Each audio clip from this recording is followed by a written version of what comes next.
right, we got Lu Diaz in. Sir. Thank you for coming in so much. Appreciate you having me, brother. Appreciate you having me. What an honor, man. Oh man, please stop. I'm not that guy, bro. Yeah, you kind of are that guy. No, man. So are you from Chile? I'm from Chile, yeah, man. Do you know how bad I want to go there and look at that microscope? Yeah, bro. If you're a stargazer, man, that's the country you want to be in. Yeah, I'm a universe guy. That's the Bob Lazar thing. Yeah. Okay, hell yeah. What's Chile like? What's the lifestyle like there? What's the atmosphere? Well, my memory of it, because I haven't been back there a lot. I'm ashamed to say that because I should be going back more. But I came here when I was 8, so my memory's kind of blurred. Yeah, a little blurred. But I mean, it's a beautiful country. The last time I went actually was with Pitt in 2012, and I keep talking about I gotta go down there, but it's always my life is a little bit of a revolving door. So to get that break to get my whole family and go down and spend 2 weeks without working. Yeah, right. That might happen, right? Exactly. So you come over when you're 8, right? Yeah. Now, how is that transition getting over here? I mean, what's funny? As a kid, kids are resilient. So, I was kind of just naive to what was going on. Like when my dad decided to bring us here, we had a, decent life. We had a nice house, like a living maid. It was, like we weren't rich, but it was just a nice, comfortable life for that country. And then my dad just always had, I guess, this like obsession with the States or whatever. And he was he does like purses, and he's like works with leather and all that. And he had come and did a trade show like in '74. And was like, man, this is amazing. So then he worked out like a work visa or something and brought us kind of on a vacation to see if we would stay. We didn't know. We're thinking we're just going on a vacation. So, Yeah, he's setting you guys up. Setting us up. So we go, and then, we're in a little spot. And as a kid, you don't know. 3 months go by, 6 months go by, and next thing you know, I'm like, I guess we're living here now. You know what I mean? And I don't know exactly the timeline, but, we got granted, permanent residency. And that was it, man. Then my life just continued on here, and it took me like a year to learn English. I don't even remember struggling too much with learning it. I guess I was old, young enough to catch it early. Yeah. Both at the same time. Correct. Yeah. When they talk about the border, somebody was telling me, I guess it was work or something. I said, how the fuck do you come? How do you walk from Chile to here? Is that possible? What did you say? Walk? Yeah, that's not possible. That's not possible, man. We're way the hell down there, man. That's right. We're in Antarctica, man. Yeah, a flight is like 8.5 hours. Like that. Yeah. Like, what the fuck? Yeah, no. Jeez. Yeah, dude. No, we came in the old American Airlines, man. So now, when you get here, what are your aspirations to be here early? So yeah, that's the funny thing. When I got in Chile, I don't remember having any dream about what I wanted to do. Just being a kid, I guess. And when I got here, the funny part is, I think it was Elvis. My parents were watching Elvis on TV, right? And kids would normally look and be like, I want to be that guy. And I was like, I want to be that guy. My mom was like, what are you talking about? And I was like the drummer, in the back. I was like, man, that's cool, So drums spoke to me. That was the thing. So they got me like a little drum set, when I was little and started playing or whatever. And really, I just set out. I was going to set out to be a rock drummer. That was my dream. That's what it evolved into. And I got into a band at 9 with 2 guys named John and Jim Camacho in elementary school. And man, we were out playing. We played Bayfront Park. It was hilarious. I took drum lessons too. Did you? I'll never forget the guy. My mom made me go. David Lazorchik. Lazorchik. Wow, I don't know the name, but yeah. Yeah, and I can never do the where you keep hitting it at the right time. My timing was just so mangled. I could have won 100 times in a row. But it was good for the ladies, though. No, it is. Yeah, exactly. I mean, listen, it wasn't a bad idea, especially back those days, to have. It's better than a clarinet. Yeah, you're in a band. You're like, man, it was cool. and so that was it, man. My whole music thing was just, I fell in love with music, and the instrument that spoke to me was drums. And I did that for a while. In my mind, that's where I was heading. Obviously, my parents wanted me to go to college and be an architect and all that other stuff. But as I was, I started so early with the music thing that I transitioned away from the musician thing much later, just out of, getting involved. And because you stopped with the drums and then you went into being a musician, right? Yeah, well, I mean, so it's kind of hard. Well, yeah, I was like in the band, doing the band thing. We did a bunch of different bands, and we were good. For being young kids. I mean, we were in high school doing like adult clubs, which is really trippy, So, and our high school in Hollywood, we would do the Button South, which at the time was like a big, nightclub. And so we're like these little freaking 16-year-old kids, and they're like, all right, we'll make an exception for you guys to come and play in here. You know what I mean? But then in the band days, I started kind of like, by playing live, I would be like, damn, my drums don't sound right. And that would kind of what got me into the sonics of it. I was like, hey, can we get that kick to sound better, You naturally had that. Yeah. You had like that instinct. Yeah, and I didn't know at all. That wasn't even like a plan. It was just kind of, hey, why can't my drums sound the way I want them to sound? And that curiosity, I kind of got me into at home with my little tiny console that when we rehearsed, like let me make my snare bite better. You know what I mean? It's so crazy. Yeah. And then little by little, it evolved into, tech was also becoming a big thing. We're leaving tape. We're going into digital, and drum machines came in. And my brother, who's 5 years younger than me, he was like in DJing. You know what I mean? Yeah, Hugo, right? Right, Hugo, right. So that's how the transition happened to more production and engineering than a musician. And then you and your brother started a label, when you guys were like 18? Yeah, man. Damn. Yeah. How do you He guys was 15. He was like a kid. He was like 12. Diaz Brothers. The Diaz Brothers, yeah. But what's funny is when we, the label thing that we started, that we started when we were little, 18, that was just really, that was when Miami had all the bass music happening. So we were just trying, we were obsessed with electronic music and all that stuff in production, but I didn't know what a record label was, how it worked, how to distribute a song, record, what do you call it, record pools, none of that shit. I was just like, I want to put a record out. So long story short, very compressed, my brother was like a kid basically, just hanging out with us. So the Diaz Brothers thing was much later. I just threw that out. Yeah, no, but it was really the beginning of it though, you know what I mean? But that was kind of like my college. That's where I kind of learned the music business. And then when you start the label, what's your brother's role at that time? So my brother, when we were in the band, he was our light guy. The white guy? Yeah, my brother was he's gonna kill you. No, he knows it. He was great. He was dope at it. And then when we started the label, my brother was, like I told you, he was like, in other words, I was the hair rock guy. I was into all the hair band, like Van Halen. I'm 5 years older than him, and he was like bringing hip hop into the fold. You know what I mean? And he was a DJ, and so then. In fact, the first record, there was a band called Real Raw that we signed, right? And so we go and make a song with this guy named Star Dell, which, as a matter of fact, after this, I'm actually going to work with him. He's here in West Palm Beach. Yeah, exactly. So him and I are making the song for this band that we signed. It was, a bass record. And then my brother walks in. Mind you, let's see, if I'm 18, my brother's like 13 years old. He's a kid. Yeah. At the time, I was probably 19, so whatever. But he was already You guys were so talented from the gate. Oh, appreciate it, man. But you don't know. You're just being a kid. Having fun. Yeah, having fun, and your curiosity just kind of leads the way. And he comes in, we play him the song, and he's like, "Nah, man, this is terrible." At 13? Yeah. And I'm like, "What do you mean?" And he grabs a 2 Live record, and he pops on it, moves something, and he goes, "This is what it's supposed to sound like." I'm like, "Damn, he's right." Yeah. So then we actually modeled our song, even the patterns, to that Luke record, and it freaking went. It did good. Power started playing it, and I didn't know what the hell I was doing, And I remember it was me, Dan Canary, which is the client. He owned the studio we recorded. We became partners, and it was a long story there. And the record went, man. We sold a bunch of records, but that experience taught me, my brother, everybody got to see we got to act as a label now.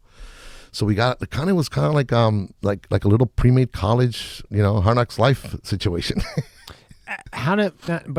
So you get it on the radio, you get it out. Right. Now, how do you continue to push it after that? Are you knocking on doors, or you sending tapes? So that's the funny part, right?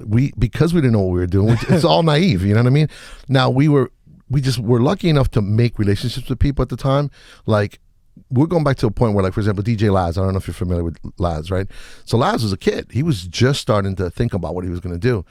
And then the program director and music director at Power 96, it was a DJ named Eddie Mix, and he's a friend of ours. He came to the studio, and he loved to cut, and so we became friends with him. So we were building relationships for the future, to be honest, even with Pitt, that we didn't know. You know what I mean? We were just friends having fun.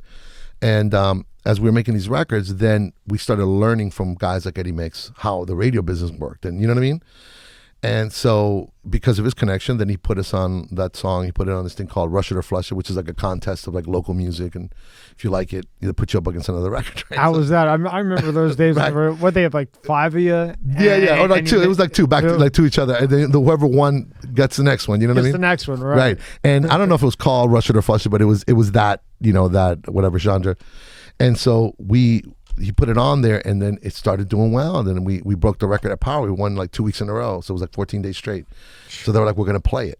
And so, I didn't know what that meant when I was just thought, all right, great, they're going to play it. But later I realized, damn, we're lucky, man. Because getting us on the radio, right? So you had a major radio station playing it. Granted, it spread around a little bit, but it was so big for us at the time. And so then that taught me what a record pool was, and it taught me what distribution was. It was taught me, I was taught not getting paid. all the things that come along with success in the music business. What is a record pool? So a record pool back then, I mean, they're still here, but they're digital now, would be like, for example, you go print vinyl. We would print, vinyl for DJs, and then you'd go to a distributor to sell it. So I'm thinking, okay, well, we pressed up 10,000 of these, I got to sell them, And then the record pool's like, no, you're giving them to me for free so I can give them to our DJs who belong to our pool, because you want to give it to them so they can play it. Right. So, we drop it off, and the guy would sign off, and we're like, where's our check? Like, what's going on? And that's how you learned? Oh, these are free. Yeah. This is promotion. Yeah, there was no payment, right? There was no payment, and we're like, all right, that's what a record pool is. But, obviously that was probably more valuable than selling the record, Now, when that happens, now you got to be starting to notice. Wait, there's something here, right? Yeah. Well, that definitely got everybody around us, like, kind of like, whoa, like, this is crazy. And matter of fact, that label, that situation right there is really where all the people who are to this day, like Star, I'm going to work with them, next, right after this. He was around. Bobby, which is the connect for you and I. Bobby V. Bobby V. Because he was a singer in my band, right? Bobby was a singer? Bobby was a singer, man. He wasn't. Bobby was Bon Jovi, bro. Bobby no, was he Bon wasn't. Oh, he was a great. Bobby. He was a great frontman. He was a great frontman, bro. He was awesome. He was a singer, huh? Yeah, dude. He commanded the stage, that guy. He was a beast. It was awesome. I could somehow see that. Yeah. So, and he was around, so then when that record started going, and, after that we got a couple of other songs, we started really running a label. We actually made Bobby the studio manager. So like everybody around us was just friends, and then as time progressed and, Laz got on Hot 105 and he started going and he got on Power and he blew up, man. Yeah, Laz blew up. And much of that stuff that we did early on was like, after we closed our studio, I put all my equipment in my parents' house. And Laz came to my parents' house in our living room. We had all the equipment. And that's when Laz was like, I'm doing this song called More Than I listened to it.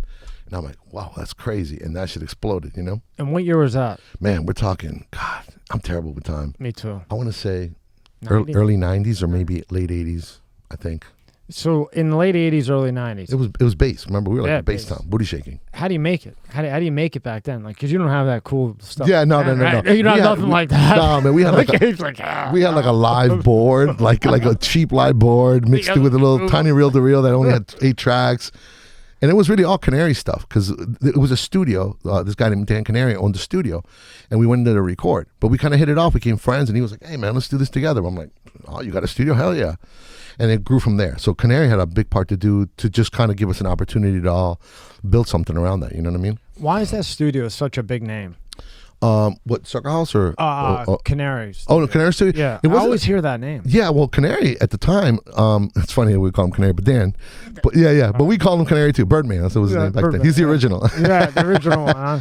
But he was like, I think he was like 20 something when we were like the little whippersnappers, coming in the studio. But he was just the guy who loved music, kind of like us, just older than us, and he had put a studio together, and he was just trying to run a business and do his thing.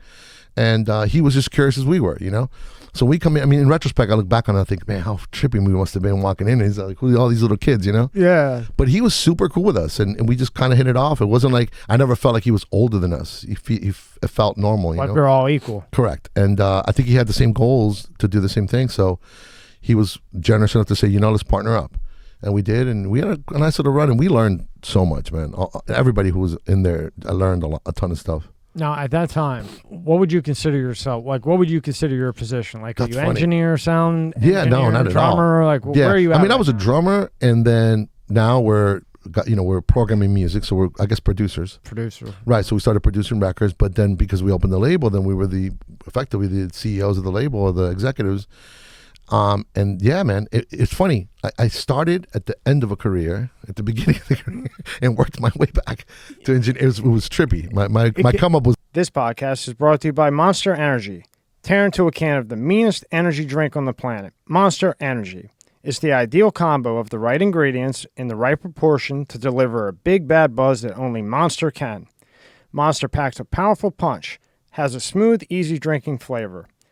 Athletes, musicians, co-eds, road warriors, metalheads, geeks, hipsters, and bikers dig it. You will too. Monster Energy is more than just the green OG. Monster has Monster Ultra, Juice Monster, Monster Hydro, Rehab Monster, Dragon Tea, Monster Max, Muscle Monster, and many more. Buy on Amazon, buy on Walmart, or go to monsterenergy.com and believe me, you'll find a place. Unleash the beast. Monster Energy. This episode is brought to you by Let's Get Checked. Are you the man your father was? Recent studies have shown that men's testosterone levels have dropped substantially since the 1980s at about an average of 1% per year. Think about how old your father was when he was born. For example, if he was 30, your testosterone levels could be 30% lower than his. Low testosterone levels can have all type of health effects on men. It can affect your mood, sex drive, memory, muscle mass loss, you name it. And yes, low testosterone is more common the older you get, but it can affect men at any age. So let's talk about today's sponsor, Let's Get Checked. You can order a testing kit that will be delivered to you in a discreet packaging with next-day delivery. Once your sample arrives in the laboratory, confidential results will be available from your secure online account within 2 to 5 days. So, if you want to test your hormone levels without having to leave your home, visit trylgc.com/MSCS Media and get 25% off your test using the code MSCS Media. The link is in the description at the top. It's crazy. When I was reading everything I could about you, it is trippy because I don't know, maybe I'm just nuts, but I would think you would do all the engineering, right, do all that stuff, right? Absolutely. So you got so sick of it. And then you would go take 2 sticks and just pound that drum. Yeah, just like it's over. I can sleep now. You know what I mean? Yeah. And not even that. It's also the progression. Like if normally someone starts as an engineer, like the typical normal thing would be you go to school, you get out, you assist, you run coffee, then then you get to record, and then after recording you get to mix, and you produce, and then you start your own record label, and you get a big artist. Nothing like that. I started at the label and worked my way back. From another country. Yeah. Congratulations. No, I appreciate it. And listen, it wasn't super successful, but it doesn't matter. Yeah, it was just, we were figuring it out, man. We jumped to the deep end of the pool not knowing, and I always tell people my naiveness was my best asset, I guess, because I didn't know, To you, it was just normal. Yeah, we were just having fun. We're like, oh, how does this work, Kind of figuring it out. So now, after you're done with Dan, before we mess up his name again. No. He loves Canary, man. Yeah. So what's the next step in your career? So that part taught me the music. That kind of is when I decided, all right, no more band stuff. I mean, we were doing the band, like we still had the band with Bobby and Al, who's Pitt's engineer now. Al that fixed the bass player. Yeah. Oh, so we still did it. It was kind of for fun. We were just doing it. It was just, we enjoyed doing it. But my mind was already set on like, okay, this is the path that I want to take, But I didn't know like engineering. Nah, I mean, I was like, I knew how to do it just because out of not having enough money, we had to do it ourselves and figure it out. But I wasn't like, that's a career. I was just like, I'm going to run a label and I'm going to be a producer now, And then I got married and I had my first baby on the way, and shit was like, whoa. And then my brother's getting older now, and he's like, hey man, I want to develop an artist. And I remember he came to me and I had moved out because I was already like, married with the baby coming. And I said to him, here man, here's all the equipment, go have fun. Yeah, I'm like, life got real for me just now, you know what I mean? So I was like, I'm good, man, whatever. And my brother, now he's probably I was probably 20 something. He was like 18 now, that age sort of. And he had a group called God and a group called K-Squad. And this little motherfucker went and got a record deal with Atlantic Records. Did he with Atlantic Records? Atlantic, yeah, both deals. At how old? He was 18. Yeah. This fucking guy. So he comes back and he's like, yo, bro, I got these kids signed. I'm like, what do you mean? You're the older brother. I'm the older brother. I'm like, holy shit. So he's like, man, I got to record the records. So I'm like, all right, shit. And I'm trying to get out of this. I'm like, look, man, I got to get my life right. At that point in my life, I'm thinking, I got to go get a regular job and be just a regular dad and all that, Although I knew I'm going to figure a way to get back to it. So he's like, I got to record it. So we went back to the studio. Now we're Canary owned it, but next door there was another gentleman that opened a studio there. He was like an older guy, Colombian guy. And we went in there to record it. Just paid for studio time, and I'm just helping my brother. Let me help you, track all this. So we tracked it out. It was fine, great. And I think even the label was paying me. So I was like, whoa, shit, I can make money doing this. And I'm not an engineer. I was like, great. It was just a lick for me, like cool. And like a little hustle. And I finished, and then my brother turned in the product or whatever, and the label starts thinking, okay, what's going to be the first single, blah, blah, blah. And they were like, it's going to be this single. So like, all right, who's going to mix it? So then my brother goes, hey, who should mix it? And there was a guy named Carlos Santos, who was actually a mentor of mine. Like he was not knowing, meaning he was a sick engineer back then. He worked with Michael Jackson. He was like the biggest in Miami. Yeah, he was huge. But his background was dance music and freestyle music. He wasn't a dance hall hip hop guy. You know what I mean? And I'm a drummer. So hip hop was perfect from an engineering perspective. So after every session that we recorded, I would like do what's called the rough mix. Just a quick little 20-minute, put a little high end, make sure the kick sounds good, just send it to the label. It's called like a demo mix or rough mix. And so then when they hired Carlos, because I was like, all right, that's the only engineer I know that's super duper. So so Carlos did a great mix, but the approach was like a pop record, and this was a dance hall reggae group. So when the label heard the mix, they were like, man, it's just different now. We like the demo. And then like, who makes the demo? And my brother's like, well, my brother, but that was just, a rough. Yeah, he's like, my brother. Correct. And then they're like, well, let's get him to mix.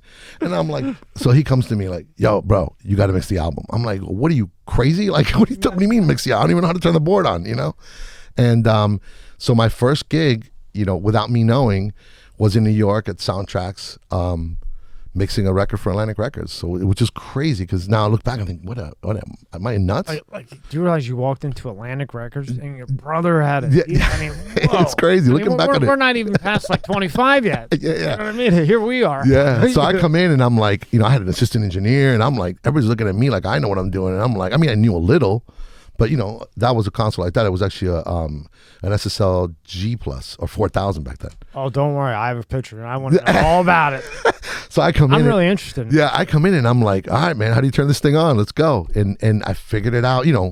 I botched it up like crazy, but again, another learning experience. And that kind of got me thinking, damn, maybe I'll do this shit, because now I don't have all the responsibility after the record's done and I mix it or work on it. Yeah, it's not my problem. Because before it did get a lot for an 18-year-old. I was freaking dealing with like I said, the whole label thing. So at this point, what would you say is because I always get confused. You have a sound engineer, right? Then you have an engineer. Then you have a producer. Right. Then you have an assistant engineer. Yeah, right? yeah. It gets confusing. So the sound engineer. So all of them are sound engineers, right? So that would be the overarching title. But then you have like the assistant is just there in the room to sort of assist either the mixer or the recording engineer, whatever they need, patching stuff. Back then we would do patch. But the main key people are the recording guys. So if someone says, okay, I'm going to record an album, say a band, right? All right, cool. There's some guys that are like amazing at that. They don't even want to be mixers. They just want to record, and they're amazing at it. And listen, I tip my hat off to them because it's incredible. I got to tell you this real quick. Yeah. I had Kalen Chasen. Oh, wow. And he performed live in here. Wow. With him and his brother. That's crazy. He was with Korn and Vimic. Yeah. And man, I couldn't believe it. Yeah. I mean, raw talent. Raw talent. Yeah, that's raw what you know. talent, and he can't see. Yeah. He's like 20 a gazillion. Yeah. And boy, could he belt it out. Yeah, it was unbelievable. Yeah, when people got that raw talent, it's undeniable. To see it nowadays, without the what do you call that? The auto-tune. The auto-tune and all that. I mean, there's 10,000 different things you could throw on it, right? Yeah. You could definitely make them sound better, But back then you couldn't, right? No, back then it was like, hey, man, do it over. You know what I'm saying? Do it again. And that's the recording engineer's purview. Like, he's the one who's like, and the producer. So the producer would be the one calling the shots. Hey, are we keeping that take? Are we doing it over? Should we do the solo? He's...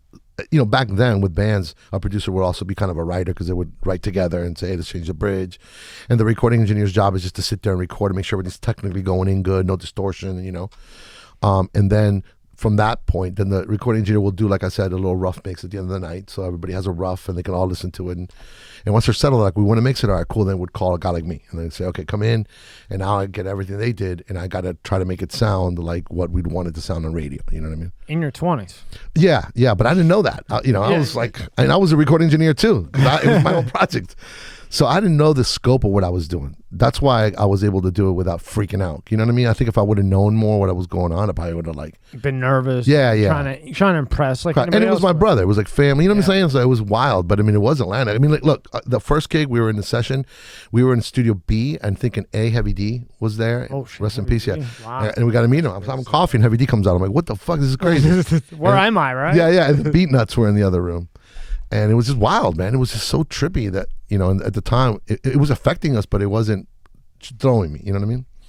And then as you move on, why do you decide to make Circle House kind of like your home base? Yeah. I mean, those people, Circle House, the Great Inner Circle, which is, they sing the song Bad Boys, a cop sing song. Oh, really? Yeah. Wow. Yeah. That's a forever song. That's a forever song. That song built that studio, Yeah, see, that's just one of the rooms right there.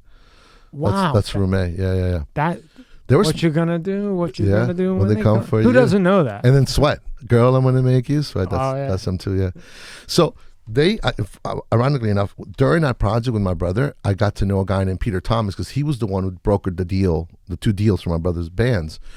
And so then he started hiring me to record, and that's how kind of my career started, because Peter was like, all right, this is the guy. And I'm like, okay. You know what I mean? And I thought, well, maybe I remember coming back and telling my wife at the time, like, hey, I'm going to do this. She's like, all right, whatever, right, exactly. She deserves a trophy. Oh, yeah. But anyway, so I at least I was making money, you know what I mean? Right. And he was feeding. I'm like, all right, cool. Putting food on the table. Putting food on the table. And so I was doing projects. So then Peter, he's flying me to New York all the time. I was literally in New York more than I was in town. But I was happy to do it because I was making money, and working and cutting my teeth, figuring it out, learning about the business or whatever, or at least the recording side. And then one day he's like, hey, listen, I was working on a project from a artist named Knuckles from Canada, and it was on Def Jam. And he goes, hey, listen, we got to do a recall. And a recall is just when you finish a mix and everybody takes a demo home, somebody goes, man, I want to cut that line over again, or we should raise this or whatever. So you have to go into the studio like that and then put all the buttons back where they were, put all the gear back as it was, so that you can go make the change. That's called the recall. Anyway, I'm glad that digital took over. So now, do you have to, at that time when they do a recall, do you have to try to remember where you had the buttons and hope that they're closed? Here comes where a good assistant comes in. Oh, okay. You make his ass do it. Right, because like back then, see that board, you see the middle computer there? Yeah. So that computer keeps track of every button where I left it. So you can save it at the end of the day. And then so they have to start, like say on channel 1, they open the computer and there's a screen up top and it shows you the fader, the pan, and all the buttons going up, and you got to go through all the channels. So it's like 2-3 hours before I come in. Just to even get started. And then that's not even adding all the gear that they patch in, and then whatever setting I put it on, they got to write it down. It was a headache. But we loved our assistants that were good at it, man, because a good recall saved everybody. Well, you had a great team because when you had to do something like that, you could count on your assistant to go in, do his job right, and you could come in and knock it out. So every mixer, when they had an assistant they liked, they were like, dude, that's my guy. You know what I mean? And then they got to learn what you did, and that's how the kind of chain of command worked. So they said to me, Peter says, look, we got to change, because I think the Knuckles had mentioned Tyson or something. It was like, we're going to record the line over, whatever. I said, all right, great. He goes, but we're not coming to New York. Don't come to New York. You're going to go to this house in North Miami. And I'm like, a house? I'm like, we're in New York working on soundtracks and quad, like these freaking giant studios. What do you mean a house? Right? Yeah, a house. I'm like, all right, whatever. It's his label, whatever. It's Def Jam. They know what they're doing. So then I drive down there, man, and I'm like, get off the highway, 135th. I'm like, the hell am I in a neighborhood? I'm like, and I pull up, and there's like this double lot, 2 gates, like a mansion. And I'm like, ring the bell, bang. I'm like, yeah, come in. And it was all Jamaicans. And I'm like, what the hell did I come in? And the studio was, look at that. Thing was crazy. So I walk in, I'm like, what? And this was Inner Circle's private studio at the time. They just built it. It was like Dan, the Marleys, all their connects. And they were doing their albums in there. And they were friends with Peter. So I come in and I'm like, I'm going to do the recall. So then it was just so wild how I came into it, because I was in New York all the time and I didn't realize that they had built the studio. And when I went in there, I kind of hit it off with the family. We just had great energy, and they were like, hey, do some mixes for Inner Circle. And they turned me on to the Marleys. And then that studio, as it grew, I grew with them. You know what I mean? I was never hired by them. They were never my employer. But me and another engineer named Ray C were the 2 guys that kind of got the benefit of being constantly there. And as that studio started blowing up, basically it became my platform. So how can I not be home? Plus, they were just, looking back on them, thinking, man, I owe them the part of my career that really went to them, and they just gave me an opportunity. They honed me. They gave me, they allowed me to fuck a lot of shit up and not say nothing. You know what I mean? They treated you with respect. Oh yeah, they were beyond that. So yeah, so to me, I owe them a debt of gratitude just for having that platform. And then as they grew, it just freaking, how can you pay for that kind of advertising? Now, when you're flying in New York like that all the time, is this around the 90s? This is this is probably from 90, I want to say like 93 to about 97, just constantly. You're right there with the East West. Oh yeah, Tupac yeah. Matter of fact, I took an elevator ride with Biggie. In. I had Greg Caden in. Oh wow, the guy who, remember, he spent 10 years investigating. Yeah, that's crazy. I talked to him all the time. He's a cool dude. Is he? Yeah, cool. he's really cool. Yeah, it's funny, man, when you see people like that. Like I met Meech, who's he was huge, Yeah. And I actually worked with him. I recorded him and everything. He was super cool. And then like BB, which is like the guy who runs. BB's like one of the sons of Inner Circle, of Ian, the bass player. And he basically ran the studio. And he was like a 15-year-old kid when I got there. So BB basically now, BB's like a freaking, you know, like he knows everybody in Miami. You know, he's like a freaking Miami icon. But when you're flying in there in the 90s, is there tension? Or you're not even aware of that? Kinda, because I mean, you can hear it. No. I knew pocket screaming. Yeah. No. I'm totally aware of what's going on because I'm in the business, so I know.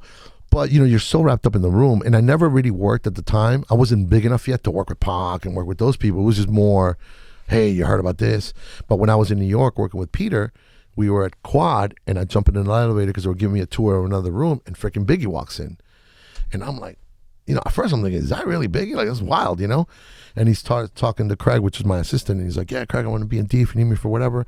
And he like, there's one floor, and he hopped out, and I go, was that Biggie? He's like, yeah, bro, that was Biggie. I'm like, oh, fuck, I should have taken a picture, you know what I mean? Like, yeah.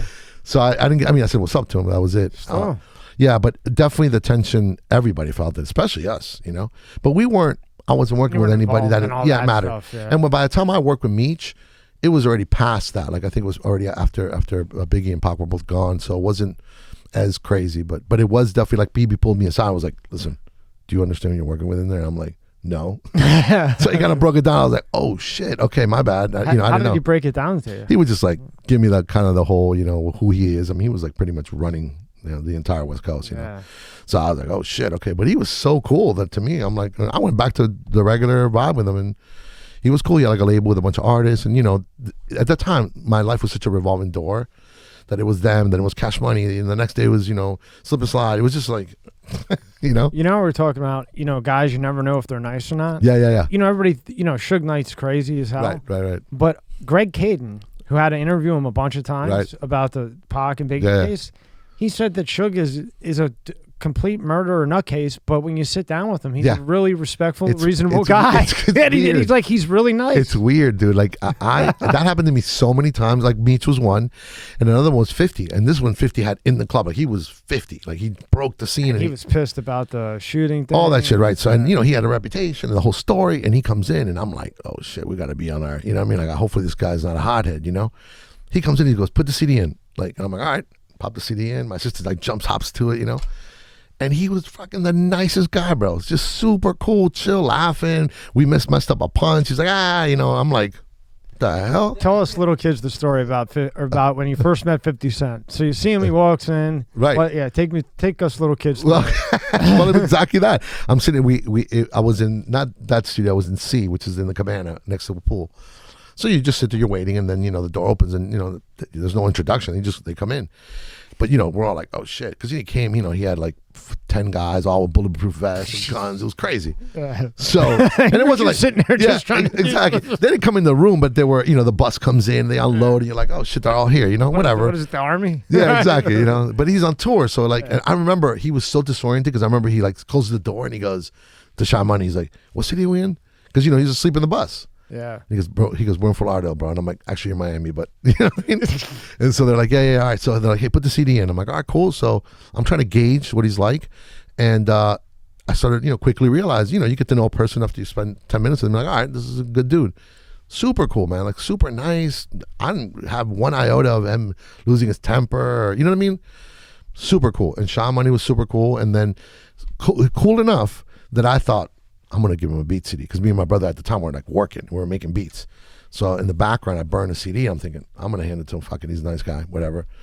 And I take it out, and I remember thinking, I'm not giving it. I'm going to give it to Shy Money. I'm not giving it to 50. I caught the vibe that he's the business guy. So I go, hey, Shy, here's some beats. Good move. Right, that me and my brother did. He's like, all right, cool. I'm like, all right. And he hands it off to some kid, and he goes into not that room, but another room in Circles called B, and Lloyd Banks was in there working. Lloyd Banks. Right, and he pops it in, and Lloyd goes, I'm recording that first one. And that ended up being Southside Story and Hunger for More. Oh, wow. Yeah, bro. Crazy. Wow. Lloyd Banks is good. Yeah, he's awesome. What happened with him? You know, I don't know. Maybe he just got sick of it? Yeah, you know, listen, everybody's story is different. I don't really know, because I wasn't like so, like, that, for example, people think, oh, you were in the studio with Lloyd Banks and you got to know him. And nah, but I didn't even mix that record. We gave him the beat CD. They recorded it. I didn't even hear it. They didn't clear with us. It wasn't like we were in charge. Nothing. They just recorded it and left. Yeah, I just meant like generally. I mean, he was pretty crushing it, and then I think him and the G Unit thing, they had like a little bit of a beef. Maybe, yeah, and it might have been the case. I don't know. And to be honest, I might have known and probably forgot at this point. You know, it's been so long. Yeah, but he was amazing, and his album did freaking amazing. The funny part about Lloyd Banks is, I'm in Newark, not Newark Airport, in JFK one time, just on some random shit. I was going to say Newark. I feel bad for yeah. JFK. And I'm sitting there boarding my flight, and freaking here comes Lloyd Banks with all his, his whole posse. And I'm like, oh shit, I've never met Banks. So I figured, let me walk up to him, tell him, hey bro, me and my brother are the ones who did the beat. Now, at first, when you look at me, if you don't know in the music business, I do not look the part. You know what I'm saying? So I come walking in. He's looking at me like, yo, who's this dude walking up? And I'm like, hey, Banks, my name is Lou, and blah, blah, blah. And he was like, kind of just looking at me like, is this a joke? Is there cameras around, And I'm telling him we did the record. And he's like, oh, shit. And he was super. He's like, yo, bro, tell your brother, I said, what's up, man? I love the song. I was like, hey, man, thank you for the opportunity. Boom, boom, boom, whatever. And I went back to my seat waiting for my plane. And I remember talking to Annette, my wife, and I go, yeah, I think he freaked out. He's like, who the hell's that dude? Yeah. Who's that guy coming off to me with security? Yeah, I look like a freaking teacher. Like, he's like. Now, before all that, right, your brother said, hey, you got to go find a Latin artist, or you and your brother, you guys wanted, because there was no Latin artist in Miami, right? Yeah. So, I mean, what it was is, so my engineering career throughout that time, so we're going from like 97 when I walked in the Circle House to when I started working with them actively and their studio started growing. It was really like 95. So like 95 to 2000 was like where the studio grew and I grew with them. And then, I was doing local bands. I wasn't doing major projects. And then my brother was producing now on his own. Like, I'd give him the equipment and there was no Diaz Brothers. Right. You go take it. Go take it. Go have fun. And he, he was doing well. So he was working on that, getting those projects going and, being hired and doing this. So we were kind of working separately in that he was being more of a producer and I was being more of an engineer. And then as the studio grew, then everybody started kind of flooding into the studio and more bands came in, and then there was a band called the Baha-Men, right? And they were the house band in at Club Atlantis in the Bahamas. So they were like, they were known in the Bahamas and they had their gig, but they were friends within a circle, and every year they would fly to Miami and record an album. And it was like John Canoe music, and I'm like, all right, cool, great. So I would record. That was kind of one of my gigs that I did all the time. So by the third, I think it was the fourth album or the third album, I was kind of now getting busy. I think Cash Money was in the studio and I was working with them. So it was like I had bigger, not bigger and better things to do, but I was just booked out. And so they come to record the album, and I'm like, I can't do the gig. So they hired an engineer from New Jersey, which I don't know who the dude's name was. And then fate, he gets snowed in New Jersey. And so Lourdes, which is the actual studio manager, comes in and says, hey, Lou, can you cover these 3 days because he got snowed in, and then when he comes back, you go back to the gig. I said, well, if you move my session, no problem. Great.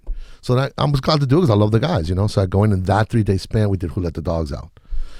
Right. You not? Okay, he did Who Let the Dogs Out. Yeah. So that's another one that's forever. That's like the cops one. Exactly. Who Let the Dog? I was in high school. So we record that. Every football game. I know, it's crazy. I was a running back. Oh, so really? I used to hear it constantly. Oh my God. Constantly. And I thought, I had no idea that song was going to go like that at all. I mean, I thought, what the hell is this, Like Who Let the Dogs? Yeah, yeah. You're thinking like, who? Yeah, what the fuck am I doing? Next thing you know, it's on everything. You couldn't have played that song more. Correct. So anyway, that song came out and it blew up or whatever. Congratulations. Thank you. And so, but I was also now I was working. I literally spent more time at Circle House than I did at home, And so I wasn't wrapped up too much on what was going on as far as like what songs were getting big, but that one surprised me because I couldn't believe how huge it got. And so, of course it got big. And then in 2000 is when it dropped, and then it got nominated for Best Dance Recording, and it won. So that was my first Grammy. Congratulations. Thank you. What is it like to win your first Grammy? Because now you go from the drummer to, bro, Hugo, take this shit and run. I don't want nothing to do with it.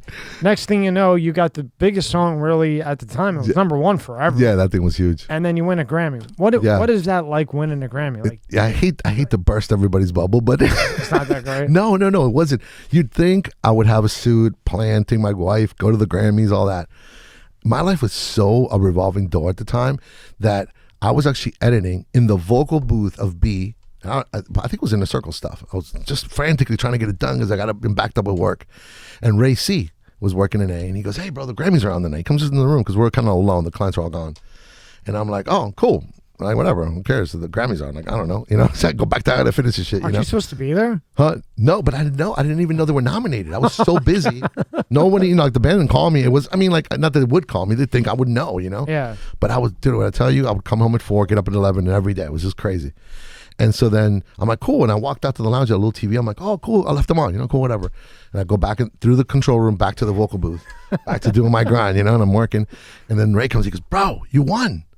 I said, won what? Oh no, he goes, you're nominated. I said, nominated for what? He goes, bro, the Baha-Men, President Dance recording. I'm like, the hell out of here. Cool. I was kind of happy for them. I didn't know we all were credited with it. I mean, I knew that. Just wasn't sinking in. It wasn't like clicking, right? Correct.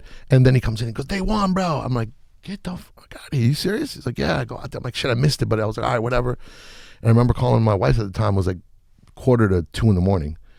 And I thought, this is a big I'm sure deal. she loves that phone. Yeah, exactly. But in my mind, I'm thinking, this is a big enough deal, right? Where I should wake her up. You know what I'm saying?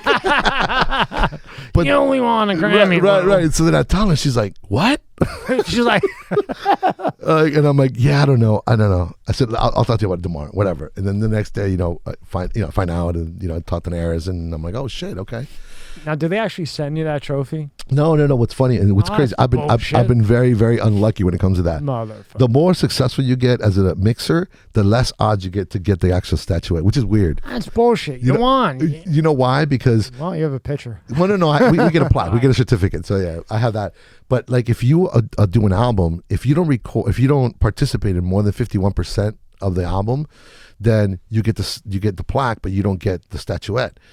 But the thing is, what's funny, a lot of people don't know, the more successful you get, the more you charge. So they're like, all right, you'll just do the singles, and we'll get another guy to come and do the other 9 songs. so then the second guy gets the Grammy, and you're like, shit, I don't get the statuette. Because you're like 9% of the 3 singles that came out that hit, right? Exactly. So I only work on the hot records, which is great, but the downside is they don't give you the statuette, which is funny. But whatever, listen, people who know. Yeah, I mean, how many people won? And this is just the first one. We have a few more to well, get actually, to. no, and that year, that's the crazy part. So then that year, I'd done a record with Beenie Man, and that freaking went the same night, won best reggae album. So I was like, what the fuck? This is a crazy year, 2000. You call again? Huh? Do you call home again? No. I actually found out the next day. I was like, oh shit, that one won too. Wow, incredible. But that, what you asked me originally was like, with my brother, we were doing remixes for Sony or whatever, and my brothers asked the question to Wyclef. We had worked on a record that Clef was on, and we met Clef at a video shoot. And my brother said, hey bro, like, what do we do? Like, advice. Because I was doing great as an engineer, but as producers we weren't really doing anything big other than doing dance remixes for all the Latin artists on Sony. And Clef goes, if I were you guys, I would find an artist and invest yourselves in that. And I was like, all right, advice taken. All right. So both of us kind of were like, all right, let's look out for somebody. And that's kind of what led us to Pitt. And then you were in there, and he came in, and you thought he was like an intern, right? Of course, because in my mind, like now, mind you, so that's 2000, right? We signed Pitt in 2001. So like after that, a Grammy went after the Who Let the Dogs Out Success. Then like Puffy came in, he was coming out of that whole court thing with J-Lo and all that shit, and then he started the saga continues. So of course they call Circle, I'll say, who do I work with? And they're like, they mention me. I'm like, this is amazing, So I started working on that project. So that's when I started working on bigger names. I was still recording. I wasn't like a known mixer. I'd done some mixes. I mean, obviously I did Who Let the Dogs and all these other ones, but I wasn't like this like guy that you go to. But I was known enough where I was recording, mixing, whatever I wanted, whatever I could do. And so my life turned really crazy, because then I tried, Mary J. Blige and Toni Braxton and Beyonce. It was crazy. My life was insane. So when you do like a Beyonce and a Mary J. Blige, and then you do like a P. Diddy or a hip hop, how different is that on the board? Well, in that moment, I was tracking. I was a recording engineer. So the only difference is really just like what chain you use. Like, so if you got a vocalist, you say, okay, well, Mary J's voice is very sharp. You would pick a more softer mic, that kind of thing. But after you get your vocal chain down, it's pretty much the same thing. It's just what are you dealing with as a person? What do they like to do? Do they like to do the whole take? Do they like to be punched in? Do they, you know what I mean? You just kind of try to be the guy that makes it comfortable. Makes it comfortable and get the best out of them. The best out of them, right? And let the producer. You're supposed to just disappear. Just tech. You're the tech guy doing it right. So no, it was amazing. They were all super cool. Puffy was super funny, and was he funny? Yeah, he was hilarious. Yeah, I mean, he kind of had his camp. He kind of cracked the whip a little bit with his camp, but whatever. I guess they all do. But he was super cool, chilled. Yeah, and it was fun. And then then it wasn't just me. Then a bunch of other engineers came in. The whole thing became this whole shit show. Right? It was like every studio was booked out. It was crazy. Yeah. And then so you meet Pitt, and then. What does he give, a CD or something? Yeah. So because of that conversation of that remix we did that led us to Clef, I was like, all right, we're gonna find an artist, and my brother and I were like looking around locally at the time, and there was a guy named Joe Vicious, who then named himself King James, who then became Dirtbag, which signed with Cool and Dre ultimately, you know. And we were talking to him. We're like, yo, this is the guy. Maybe we can, you know, we're just like our first kind of look at an artist. And we were kind of there. We weren't really like ready to sign, but we were getting close to talking about doing this, you know. And so then, because I was working so much, Luke called me and he goes, hey, I want you to mix my new album that ended up being something nasty, but I want you to mix it over at my studio. I have my own studio in South Beach. Sure, no problem. So I hopped in the car, went out there just to do a gig. So I do the gig, and I'm in there working. And I know all the people that are working with them, so I've heard them before. So I'm mixing this record called Lollipop, and I'm like, the verse comes on, and I'm like, what the fuck is this? Like, who is this guy? Like, who's the new rapper? I'm like, oh shit, did he sign somebody new, you know? And meanwhile, the whole time, Pitt's sitting here. But I'm thinking, in my mind, I'm like, oh, he's the intern. Right? Yeah, the intern, or I don't know, you know, whatever. You know, Luke's studio was a little less formal. Right. You know, it was just like people were just kind of around. Coming in and out. Yeah, so I thought, oh, he must be an intern. Maybe he works for the label. I don't know, you know. He didn't look like the rapper to me, not what I was hearing. So I said to him, because I said, hey, I go, who's this guy? Because I know all of Luke's. And he's like, that's me, dog. I go, what? What the fuck are you talking about? What you mean it's you? He's like, yeah, it's me. And then he pulls up a chair, starts talking to me. I'm like, what? Were you serious? And he's like, yeah, bro, I'm signed to Luke, and I go on the road with him. I'm like, hey, get the fuck out of here. So it was just a 20-minute conversation, but there was just such a great energy in how we were talking, and we just made a connection. You know, it was the only way I could describe it. And that's where the light bulb went off in my head. I was like, man, this is the kid. You know, no offense to King James, he's a beast, but it's just I had that epiphany. I was like, whoa, you know. You had that instinct. Yeah, and plus being Latin and him being Latin, in the time, everybody, there was really no Latin rapper from Miami that was doing anything with hip hop. I'm trying to think. There was. Yeah. So I was like, oh, shit, man. And so the conversation kind of led to like, listen, my contract's running out, and there was no hate towards Luke. We love Luke, you know. But he was just like, man, I think I hit my limit here. I don't know what I'm going to do, whatever. I was like, well, you know, if you get out, call me, bro. We'd love to like mess with you. And he's like, all right, cool. Not thinking anything was going to happen. I didn't even know maybe Luke would sign him again or whatever. And then sure enough, man, he called me. He called me like 4 months later, like almost like on the nose. And I told Hugo, because I ran home and I'm like, yo, bro, I met this kid, Hugo, blah, blah. And Hugo was kind of like, all right, but you know, whatever. Like he wasn't there, so he didn't know. And then Pitt calls me and he goes, hey man, I want to fuck with you guys. I'm like, you're at the country? He's like, yeah, bro. I go, oh shit, awesome, bro. Come meet me and my brother. So we set up a meeting at my brother's house. And I went over there, and I remember Pitt came in with a CD, and he popped it in, and he had a bunch of freestyles. He popped it in, and we listened to him. My brother looked at me with his face like, "Oh shit, you're right." You know what I mean? I was like, "Yeah, you're right for once." Yeah, bro. Exactly. He was like, "Fuck, you're right now." You know what I mean? Because before he was always the one who knew what was going on. I'm like, "Dude, no, I believe in this kid. I think he's gonna be the one." And he's like, "All right, yeah, I think this is the kid." So we offered it to him, and he had an attorney named Angie, who ended up being our attorney and all the whole crew's attorney. And so Angie kind of like negotiated the whole thing, and then we signed them at the Macaroni Grill on Aventura. The Macaroni Grill. Macaroni Grill, the front, which is not there anymore, but it was the front round table. And we signed there, and then we rented a house in Davie, Florida. And we kind of like, you know, like sort of moved in to that house. All of us, we spent all the time there. Turned the master bedroom upstairs into a control room. The closet was the booth. And that was it, man. Started going. What was it, the charisma? Is that what it was? Yeah, it was a combination. And you know what it was? I think it was also, and I'm thinking back on it now, it was also, I heard the verse and I was like, ooh, this kid can spit, you know, whoever this is. So in my mind, I'm thinking, ooh, Luke's got one. You know what I mean? I wasn't thinking like, oh, I was like, oh, this kid's because man, Pitt wasn't like what Pitt is today. When we signed him, Pitt was he was a rapper. Like he was a battle rapper. So like Luke used to take him around on tour and would actually get on the station, do an interview, and call everybody out. Hey, you think you're a rapper? You think you can handle it? Really? You would never think that, right? Yeah, and he goes, meet me in the corner, blah, blah, blah. I got a kid who's going to dice you up. And you would never think that. And the people would show up, and Pitt would just eat him, huh? Pitt would dice him up, man. It was crazy. I was like, yo, this kid's an animal, man. Like, he had that kind of like, you know, different style, but that Eminem fierceness where you're like, you sure you want to go against this guy? You know what I mean? Pitt he would dice you up. And so he kind of had the reputation already, and not that I think I heard his name ringing in town, but I don't know, I didn't, but I knew a few people had already like talked about him, you know? So when Hugo and I signed him, it was about that. It was a hip hop artist. It wasn't at all the pop guy he is today. So then when he came around and we started doing music together, that just started evolving. You know, more and more about like, hey, maybe we should do a little bit more of this and a little bit more of that, and kind of moving them towards the center more. Like pop.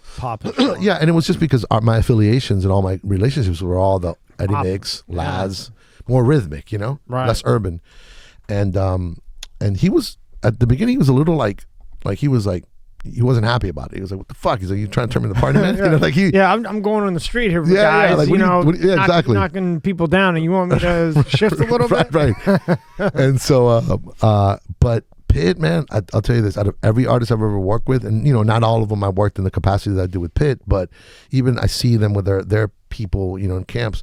Artists don't listen, man. The majority, 99.9, are a pain in the ass and never listen to good advice. And one thing I got to get to Pitt that's super important is that he's super good at, like, say you give him advice about something he knows you know. He may disagree, you might even have a little altercation, but that motherfucker will go back, think about it, and come back and go, "You're right." And I'm like, whoa. I was like, what the hell is this? See, that's how we were raised, though. Yeah. You know what I mean? He's a smart guy, man. And I never always gave him good advice, but the advice that was good, he listened. And then he put it into practice. So then when he started on his own going, you know what, I think I'm gonna start moving in that direction, because you know our power was in putting songs on this station, not EDR, which is the urban station. So we needed records that worked, you know, because power would be like, yeah, this is a good song, bro, but we can't play it. So I'd go back to Pitt, let's do a song more like this. And little by little, I started moving the needle.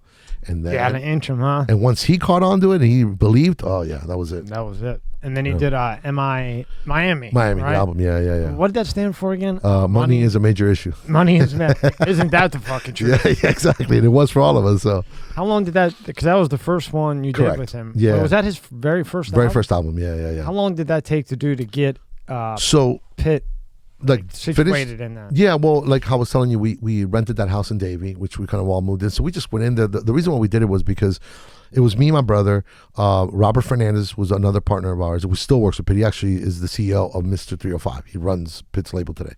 And another guy named Alan Levine, who's an attorney, was just a close personal friend of mine, wanted to get in the business.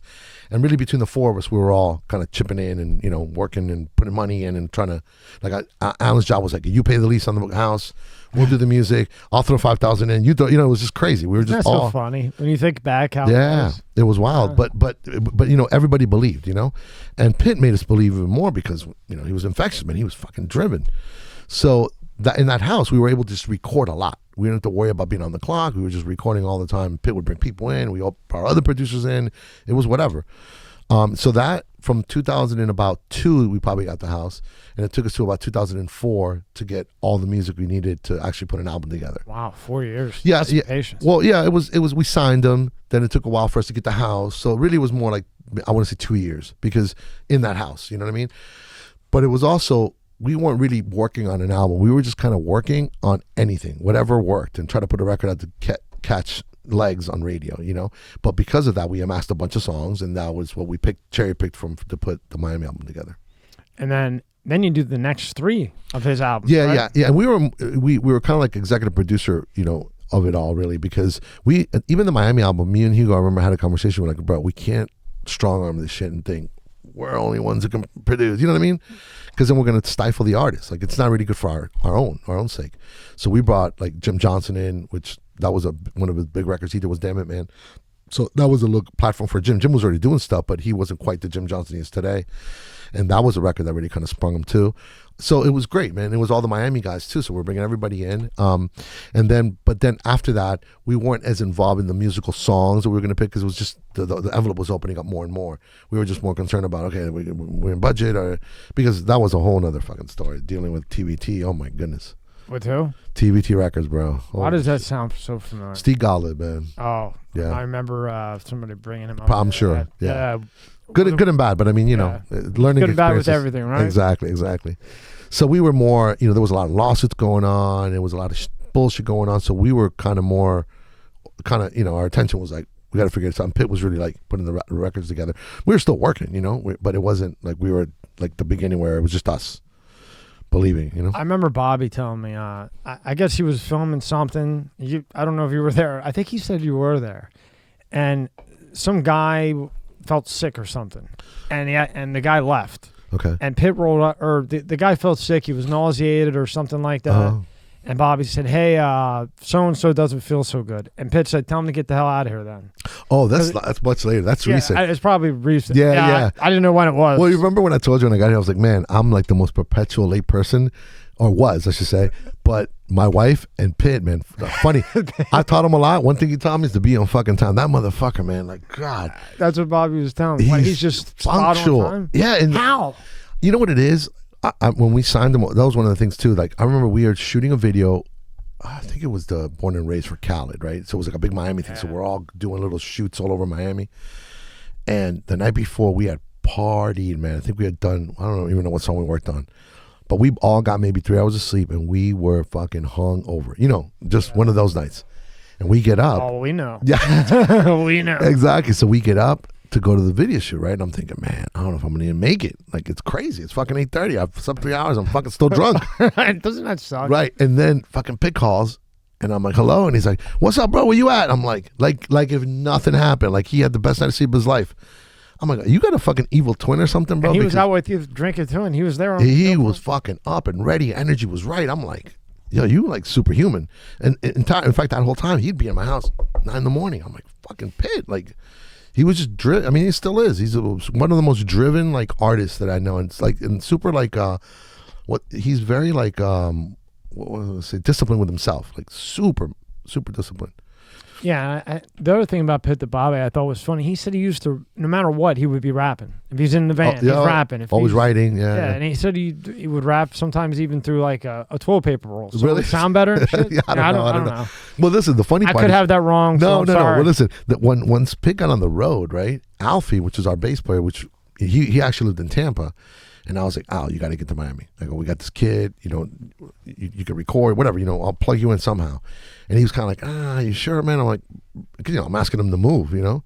And he's like, all right, fucking, you know. He moved?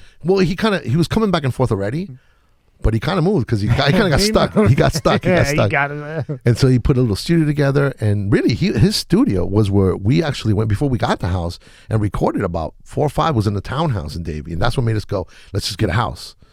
So Alfie was his engineer, which is to this day that's all Pitt records with. So yeah, man, it was just his system. He's very, like, once he has it, and you know, like, going back to the being tardy thing for me. You know, the bigger he got, the more on time he got, and I was like, damn. And my wife's like super punctual. So between those two, they kind of whipped me into shape, you know? I'm like, damn, I can't look bad. And am I right that most artists on that level that you've worked with, they're not on time? No. All artists are fucking late as shit. Like, they're disrespectfully late.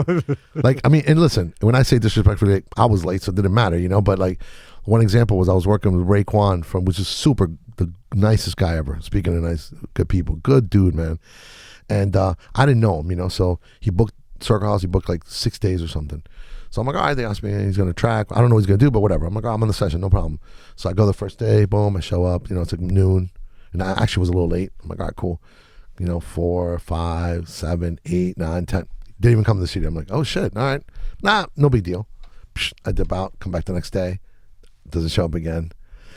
The third day, I'm like, I call my assistant, hey, listen, man, if he shows up, just tell him I want to get a bite to eat. I got plenty of time to get from my house to the studio. Cool.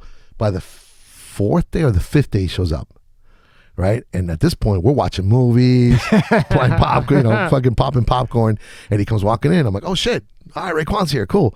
We come in, and then he worked. I think we worked 30 hours straight. 30 hours straight. It was crazy.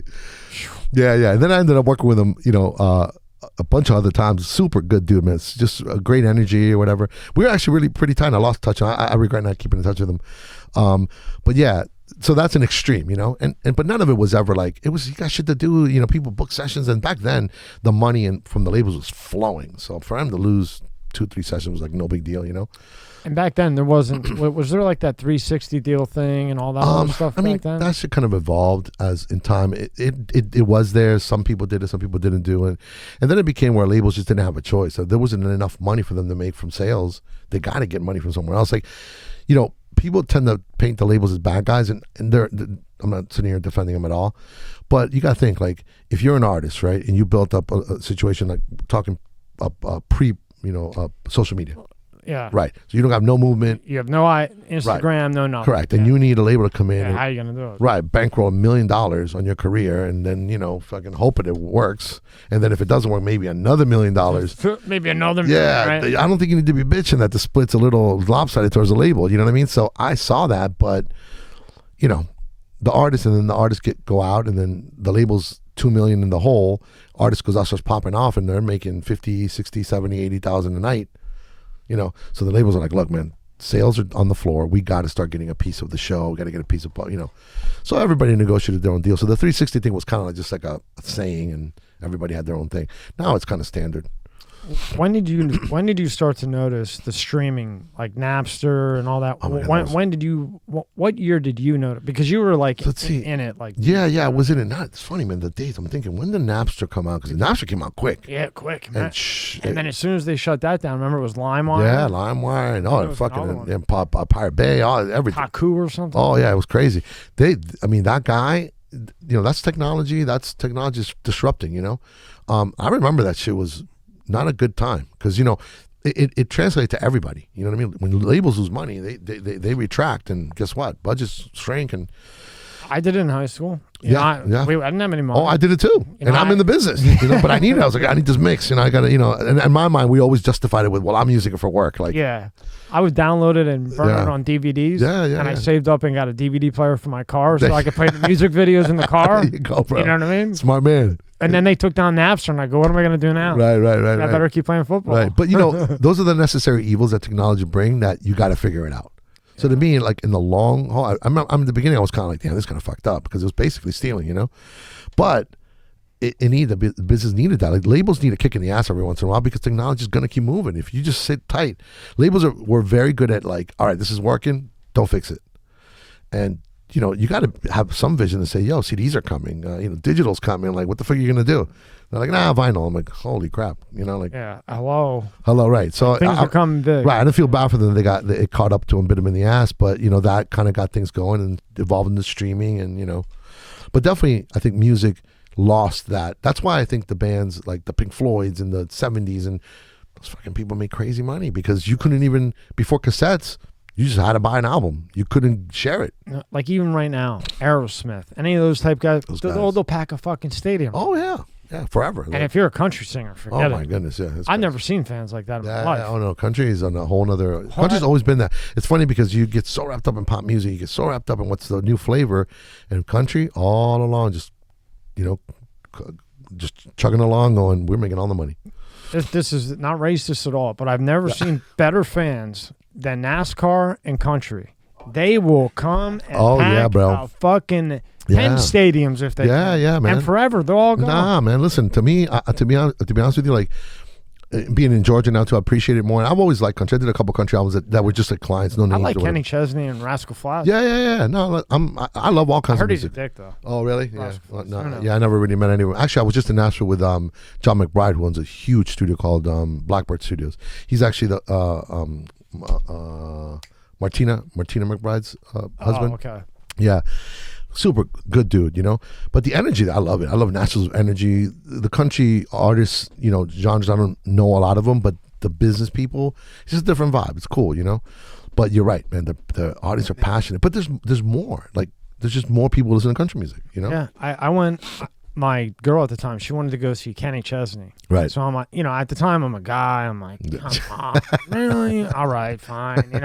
Anyway, I liked it. Right. But I went there and I couldn't believe what I saw. Yeah. Dude. I mean, this wasn't like an auditorium or like a thing outside with a little bit of a roof over it, and then you got people in the grass. No. Yeah. This was like Miami Stadium. Yeah. And then the parking lot's filled, watching it on the screen. Wow. I mean, it was nuts. That's crazy. Yeah, nuts. Absolutely nuts. Yeah, I mean, listen, and they've been doing that forever. You know what I mean? Like, you definitely have artists who get to that level too, but country music, when you're so focused on what's happening, think about it. If you're, especially like, say, when I came up, so from the 90s to 2000s, right? Early 2000s, you'd leave Miami, right? And as you get to past West Palm Beach here, that was it. It's all country music. All country. So you get to freaking, and you go through Georgia. It was all New York. Back to the the energy. Chicago energy, but everywhere in between, there's a lot of people, a lot of land. You know who played that card better than anybody? Nelly. Oh yeah, bro. Remember he came out Nelly with that started Tim doing, McGraw? And that was a killer song. Yeah, yeah. He's on his like third go around. He's got another one now with Florida Georgia Line. Yeah. He's fine. Yeah, he's playing them cards listen, right, boy. And this is happening. There's a guy, there's an artist named Morgan Wallen, which is super dope. I know nothing about him. I just discovered him about a year ago or something, maybe even less than that. And I'm sure he's probably got, like, I'm naive to it. I don't know it, you know. But his sound is straight country with like hip hop drums. It's fucking great, man. Give that another 2 years. Oh yeah, it's already happening. I mean, look at Pitt. Pitt did this last album. He did 2 records, one with Zach Brown and one with. Oh, that's right. He did it with Zach Brown. Yeah, and then the other one with what's his name from The Voice, the tall dude. Why am I forgetting his name? He's a tall guy from. I'm terrible with fucking names, man. Me too. God. I know you're talking. The Voice. He's one of the judges. He's married to Gwen Stefani. God, why am I fucking? Yeah, can you look that up? Put who's on The Voice. Yeah, he's married to Gwen Stefani. He's tall. Yeah. He's fucking a huge artist. Couldn't believe he got Gwen Stefani at first. But then I realized he's a country singer. Yeah, it was fun. Well, not even that, man. My wife watched. She said, he's so charming. I'm like, oh God, please. I know, right? Yeah. I think you got it. But Blake Shelton. Yeah, Blake Shelton. But anyway, yeah. So that was huge for Pitt, like just to do that. And Pitt's touching that. You know, Pitt also owns now a NASCAR team. And yeah, what he does? Yeah, he bought a NASCAR team. Yeah, with Smart. two Spanish drivers. Smart. Yeah, man. Are they good? Yeah, he won one already. Yeah. Yeah. That's a good move. Yeah, it's a great move. Hell of a good move. I mean, you know, he's a partner, and I don't know all the specifics exactly, but I know he's in it. Even if he's got 2%. Whatever, yeah, no. But he's involved, man. He went and opened one of the NASCAR races. Like he's in, man. Matter of fact, what I'm working on now after I leave here is Star. We're working on a couple country flips that I'm gonna go see Pitt tomorrow.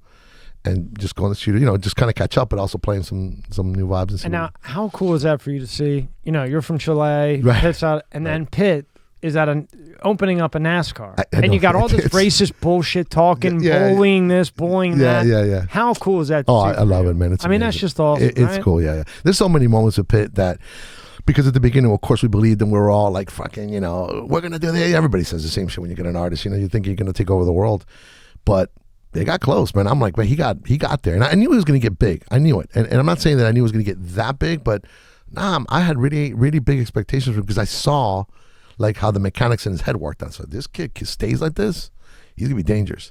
He's dangerous. Yeah, the one that really blew my mind, 2 moments that blew my mind, even before those, was when he did the New Year's, the Ryan Seacrest, and he was the headliner in New York. With and Ryan I was like, Seacrest, fuck. I know. I remember, like, that's it. I remember they went to him, and I was like, wow. Yeah, and I'm like, fuck, he's fucking How much doing. money do you think Ryan Seacrest has? I know. And Alfie was playing bass. Really? The engineer, yeah. What do you think Ryan's got really in his Oh, pocket? my God. He made that Kardashian show. I mean, he took over. He's basically the Dick Clark. He took Dick Clark's lane and took it over. He almost killed himself working too hard. Remember he had to take off for a while? Yeah, he was working that day show, the Kardashian Yeah, and then show. hopping on a flight going over. Yeah, he's, you know, I mean, I don't know him personally. I know Pitt's met him a couple times, but he's one of those, man. He's just worker, bro. They just addicted to freaking work, you know.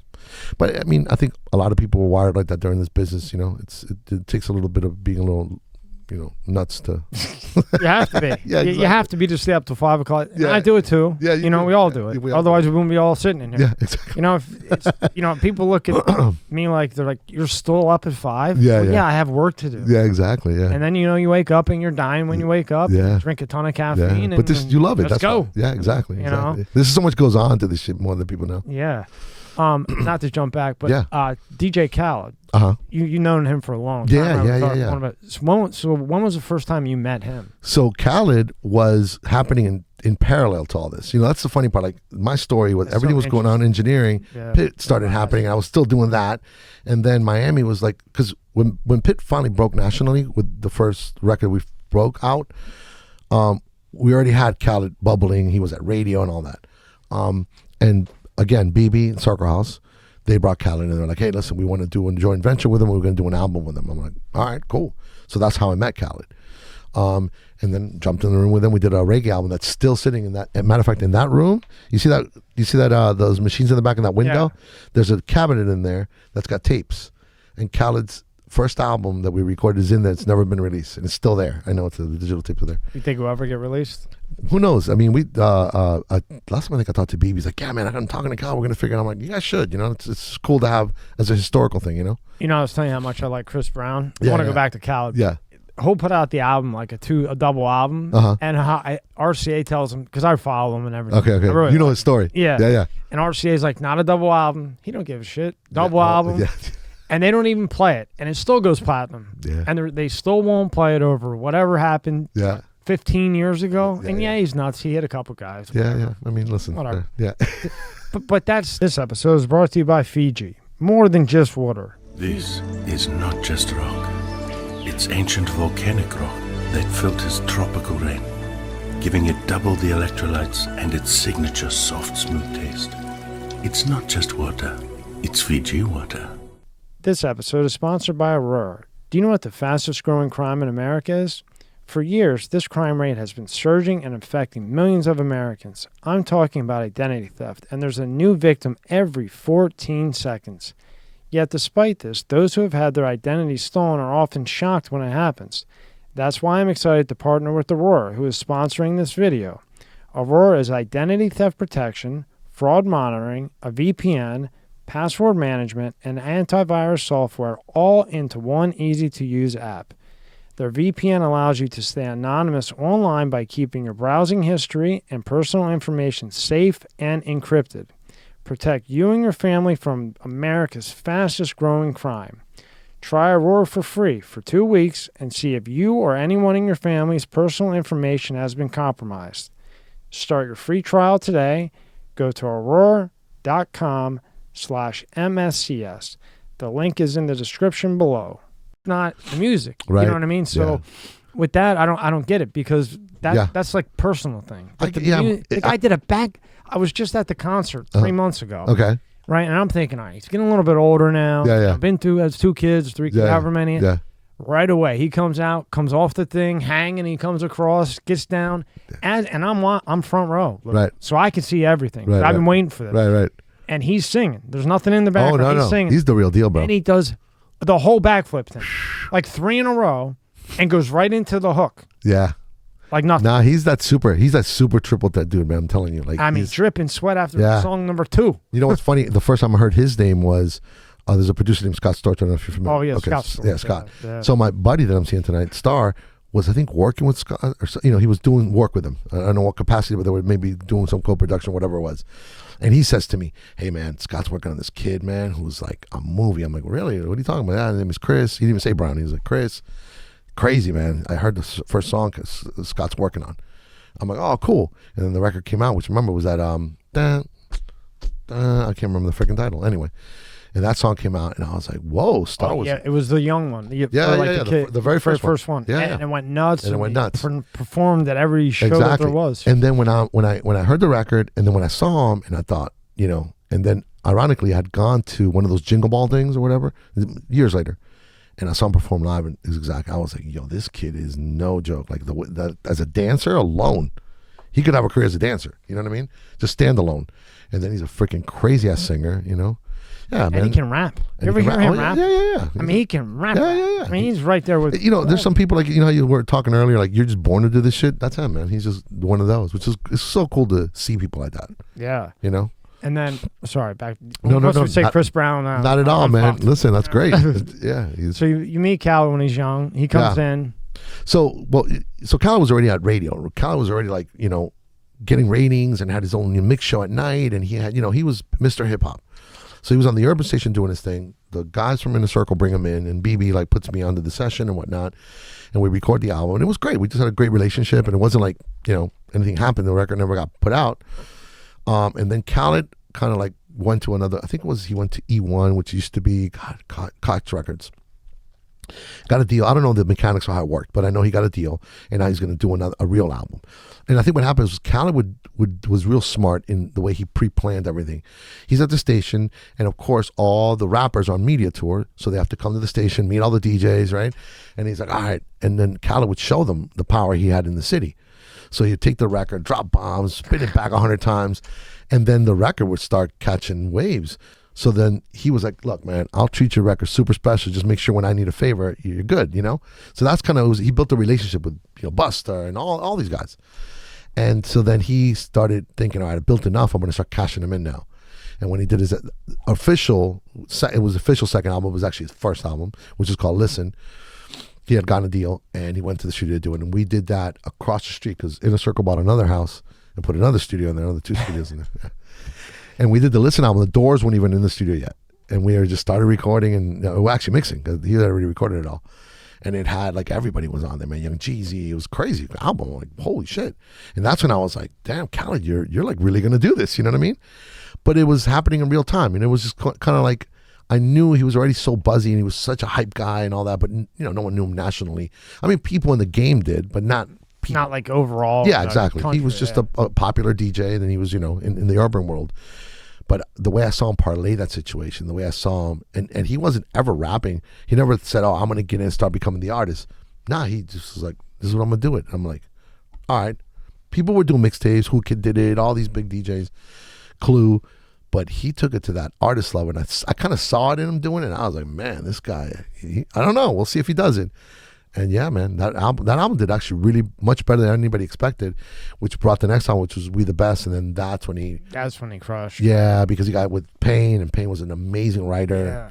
And I heard T-Pain sing. Remember, everybody used to say he can't sing. What? No, I heard he can sing. He can cut it out like anybody else. Dude, the funny part about him is the irony is that he breaks autotune, makes autotune a household name, and he's a fucking great singer. I know, right? It's just the effect. You like the way shit sounded, and I was like, I'm with it. I'm like, that shit sounds great. It sounds cool. It was different. It was different, yeah. I mean, now that anybody can go in and do or whatever, yeah, I guess this kind of bugs me a bit, but whatever, man. But he was the first one to bring it. Yeah, he was just the one. At least that I heard on. Yeah. The first time I officially heard it was on a Cher record. That Do You Believe? That's the first time it became like, what the hell does that affect? You know, at least in the tech world, in our world, we were like, what the hell is that? But when Payne started using it, it was just a perfect marriage, man. And Payne's a fucking genius writer, bro. That guy has just got it like on a level I've never seen. You know who else I think is underrated? Wale. Oh yeah, dude. Yeah. There's a lot of guys, man. But it depends. You know what I mean? Like it depends on to me the reason a Payne to me was so probably because I was in that and Khaled was using him as his hook guy. So like, I'm so hood. All I do is win. All I do is win. Right. You know what I mean? And if you listen to the lyrics and the melody and the way he puts it together, like I'm so hood, that hook I love him. And it's just, at the time it was perfect. But Khaled's stuff wasn't even like his main thing. He was already doing his records and fucking Akon shit, and he was doing everybody's. So he was a master of hooks. It's so interesting to hear this from you. Yeah. Like how an entrepreneur like him, like he already had planned out. He knew that those artists were going to come to that station ahead of time. Right. He made himself loud and known and big, Yeah, I know. so that everybody in Miami knew who DJ Khaled was. Yeah. And then he sat there and waited for them to come. And he said, hey, look, I own Miami. Yeah. They're not down here. That's it. I mean, that's a hell of a move. No, it's a great move, man. And it's a lesson, I think, somebody who's listening, that whatever job it is, like you just plan it out. And it's against all odds because really at that time, now it seems normal, right? Because Khaled is Khaled. But at the time, everybody was like, wait, what do you mean? How are you going to be an artist? Like, how are you going to perform? How are you going to go on the road? You can't, all these artists are not going to go on the road with you. And he said, don't worry about it. And I'm like, he just knew what he had in his head. But he's so passionate. And like you said, he had the city on lock on that side. And he just created a movement and he just didn't stop believing. I mean, he went through a lot of shit too. Like, he's pretty private when it comes to like all the, bullshit that happened to him, whatever. I'm sure it did because I saw it with Pitt and everybody. But he was just very steadfast, man. Just kept going, and kept building. And then he opened up those restaurants. Yeah, I mean, one smart move after another. Yeah. And then, like I said, I really caught wind of not only his music, but I really caught wind of him on the Snapchat. Right. That was everybody did. Listen, everybody did. The crazy shit about that, right, was that so we're working out. Mind you, were probably like, "What the fuck is this guy doing?" Well, no, it was funny because so I had taken a break from I think it was Kiss the Ring, that album. That next album, I don't remember the name of it. I wasn't involved at all. It was schedules. It was just kind of one of those like we'd been working for so damn long, And so he calls me and he goes, "Hey, bro, come on, we're gonna work again. This is the Major Key album, right before the Major Key." He calls me up. He goes, "Bro, I got a new album. I'm ready. New energy." I was like, "All right, cool, let's go." And our schedules were great. I was like, "I'm down. Let's do it." So then. I get in the studio and we start, just kicking, catching up or whatever. And he tells me, I go, "Bro, what's up with?" I said to him, because his favorite line is "God is great," I said, "Bro, the Snapchat shit, man, God is great," because he was already like blew up. And he goes, "Bro, you know what's crazy?" He goes, I'm sitting here in my house, running around, just kind of like, he goes, all artists are depressed. Not to say Khaled's a depressed person at all, but he was like, man, I'm just in my pool, running around my pool, just fucking thinking about what I'm going to do, plotting his next move or whatever. And because things had cooled off. I mean, he had done the Lil Wayne, Pain, the kind of the Ross. That was the monster one. And it was also like just that formula was already not played out, but it was already done a lot. And so we all thinking, all right, things are going to, because with artists, things kind of start arcing off, And here comes Snapchat, and he says to me, bro, I get on, because, at the time, Instagram everything was new. So anything new came up, you just signed up and worked it, Not us, but the artists. He goes, so I just signed up for this shit. I'm like, whatever, boom. I pop it on, and I start talking to people, boom, boom, boom. And I think at the beginning when you started with Snapchat, you couldn't tell how many followers you had. It was like you couldn't see. Right. So he was like just doing his regular shit, and he goes, and I started filming and talking in my fucking mind and whatever. He goes to me like, I don't know that nothing's happened. I'm just thinking it's another fucking social media thing. I'm still in the same boat. He goes, so I'm by my pool, and I drop my fucking phone. Bam, and it breaks in a million pieces. I'm like, shit. So he calls the store in Aventura, and he makes an appointment. He's like, yeah, come on, we'll fix it or whatever. So he goes to Aventura, and he goes, I know my fame at the time. I know people like, hey, Khaled. I'm like, oh, cool. So he knows. He's like, I'm out, but I'll see a few people, and that's it. And he goes, and I walk in the mall, and then I walk into the Apple store, and it's fucking like D'd up in the Apple store, like a ton of people. And he walks in, and the guy from the Apple guy comes in. And he goes, hey, Khaled, do you want to do this out here in the counter, or you want to go in the back? And he's like, why? And he goes, and then the guy goes, are all these fucking people here for me? He goes, kinda. And he goes, what the fuck? Like he goes, that's when I had the aha moment. Like, this shit's got to be Snapchat then. Because people were telling him, but he wasn't thinking like, He didn't see it for himself. Correct. And then he saw little kids. Yeah. And so he was like, wait, what the fuck's going on? So like, that's what's crazy. And then after that, I even told him, I said, Khaled, man, there's little kids that I go, how do you know Khaled? They're like, Snapchat. And I'm like, wow, they don't even know. And it was a body of work already. We already had I'm So Hood. We already had all those records. Yeah. All I do was win was already a giant hit. But these kids didn't know that. It was just like, it was Snapchat. I'm telling you, that took him to that. Oh, yeah. Huge. But again, he's out. Yeah, he fucking said, oh, let me grab that shit and turned it. Because I was even telling him then, I would be like, yo, bro, you got to do some pop records. And when I meant pop for him, not Pitt. Yeah. Pop. But I was like, bro, you got to be doing, and this wasn't me like, I want to produce. I was just like his friend and telling him what I thought. And he's like, yeah. And he would say to me, yeah, no, I know, but it's got to be the right, And I was like, all right, cool, whatever. I'm like, just don't sleep on that, man. You should do it. It's time, And so the Snapchat shit made it possible for him because he had another audience now. And it took him longer than I thought, but hey, man, he's got a way of working that. And by the time he got, I knew that Bieber was coming because Bieber had come a couple of times. Bieber was a fan of all the rappers that were around, like Ace and all them. And so he came to the studio one time to visit, and I was like, yep, I know. Bieber? Yeah. How old was Bieber at this time? No, Bieber was huge. Yeah. Oh, he was already going on. Yeah, he was huge. But no rapper would work with Bieber then. I was like, what? What are you, crazy? Justin Bieber? Yeah, that's crazy. Meanwhile. Right, but back at the ranch. But the foundation was being laid down, and I saw, that's why I respect Khaled so much, because on the low, I look back on him thinking, this, and listen, not that it's authentic, but he saw it. He's like, it's the time has to be right. And he's nurtured the relationship. And, I wasn't around to see it, but now in retrospect, from the outside looking in, I see it. So when he finally did the records of Bieber, they were natural and they were real, and they, it's crazy. Did you ever hear Bieber in the booth? No, because all the records were recorded. Matter of fact, those Bieber records, almost all of them were mixed actually by Manny. Because at that time, like, I'm already like 10 albums in, and I'm like, I can't do it. No. Yeah, no, I love Khaled, but the thing with Khaled, like, he's not only is he a friend of mine, but when you work on a Khaled record, like, Khaled's the greatest guy, but he's a special man. Like, this dude will be like, like you have no idea. Like, your life ends for 3 months. You have no life for 3 months. There's nothing. There's no personal life. There's just nothing but Khaled and his album, and that's how he is. Can you pull up tab 2? Yes. I want this explained. But you know what I'll never understand, and you don't have to answer. Because, sure. You're in the business. Sure. I don't understand why Baby held Wayne's record that long. I don't know, man. Those things, and like I said, I don't want to. Yeah, no. I actually don't know. If I knew, I'd tell you. I don't know, but those situations happen so much, and it's so funny because until you're in a real inner circle or one of them guys, like that deals with it, sometimes they don't even share like what was really going on. You know what I mean? I don't know, but I've seen that happen a bunch of times. Sometimes it's spite. Sometimes it's just a disagreement. I don't like that record. You like it? I don't know. Remember that idiot got it?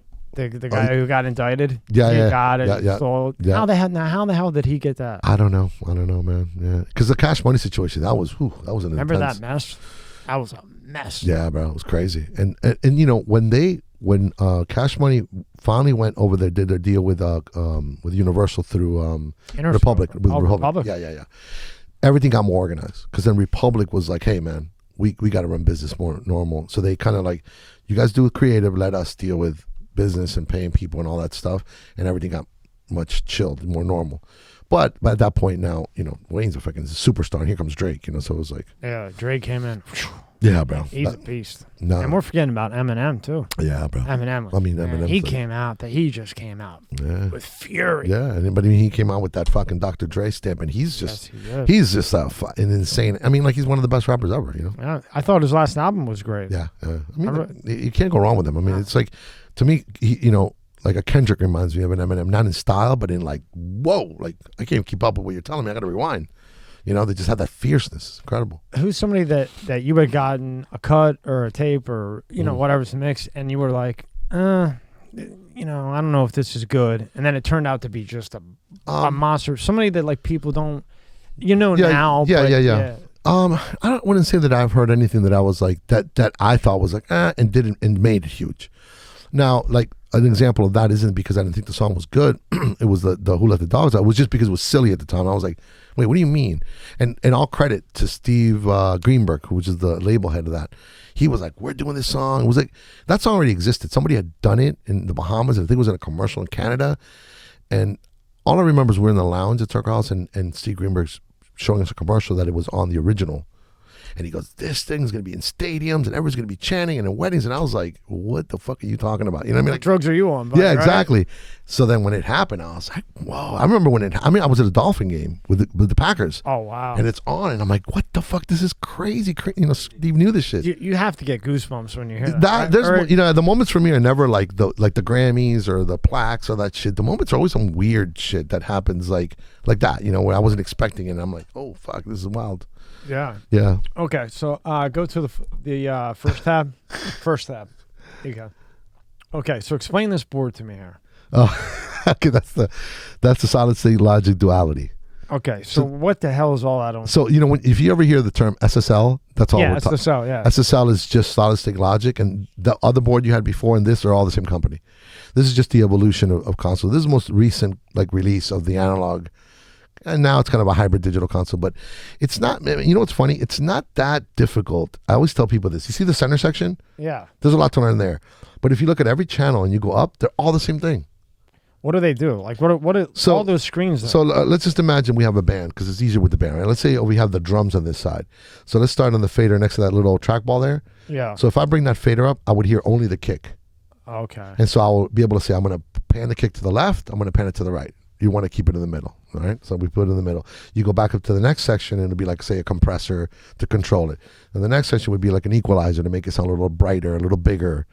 And then you move on and get the next fader. You bring up the snare, and you do the same thing. And then the hi-hat, and then the tom 1, tom 2, cymbals, and then bass and guitar. And then that top screen where it's green, you know, orange. You're talking about the screens at the top? Yeah. That's just where the meters are. And where you have everything set up. Yeah, it'll show you like some information you're looking for. Like, for example, I want to see if the meter's peaking, and there's just a bunch of shit you can put up there.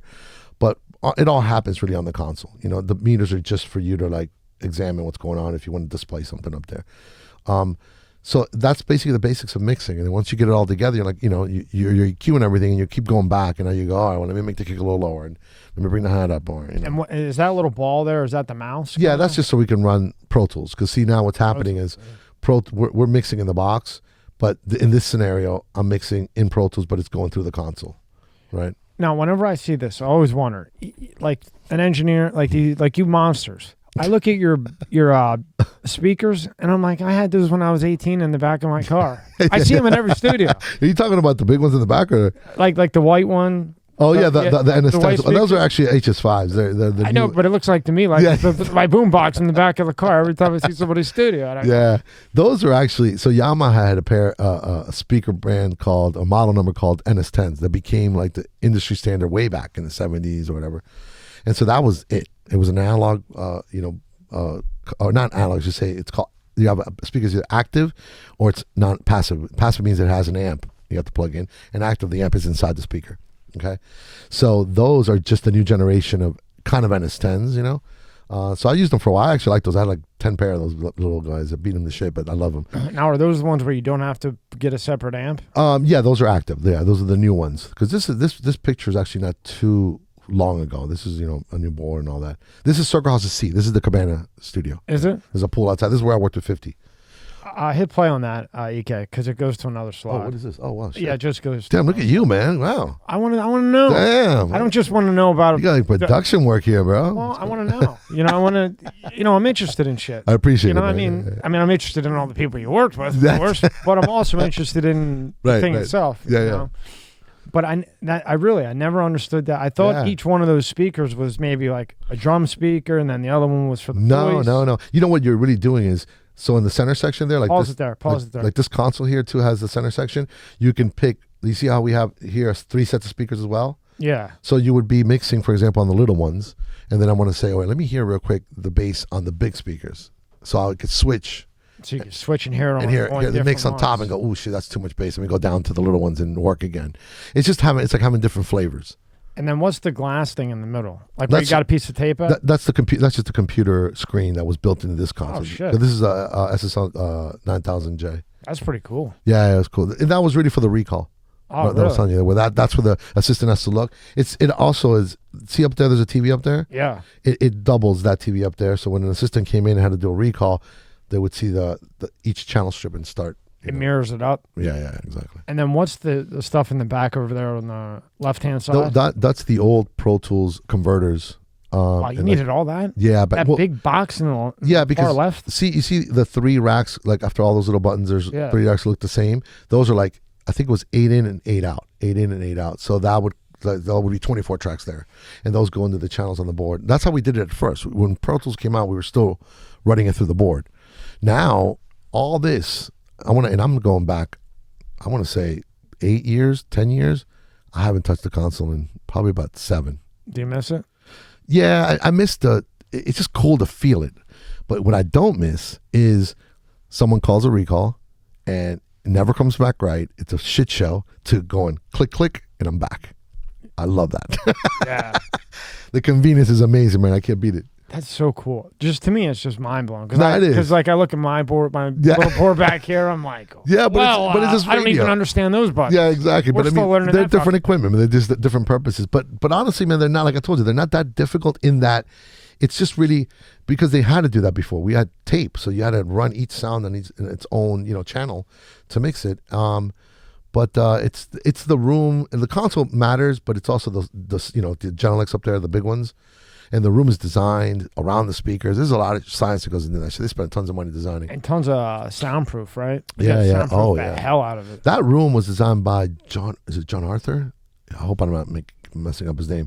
But yeah, one thing about Inner Circle, man, they put the money in. Like, they did not cut corners. That's one of the nicest studios in the East Coast. Like, if you don't mind me asking, that board and all that. What is that? Well, back then that board was probably, so the console, a 9J at that time was probably $475, like about $500,000. Damn. And then the monitors, the Genelecs, those are the 15, so they're probably $50,000 for the pair.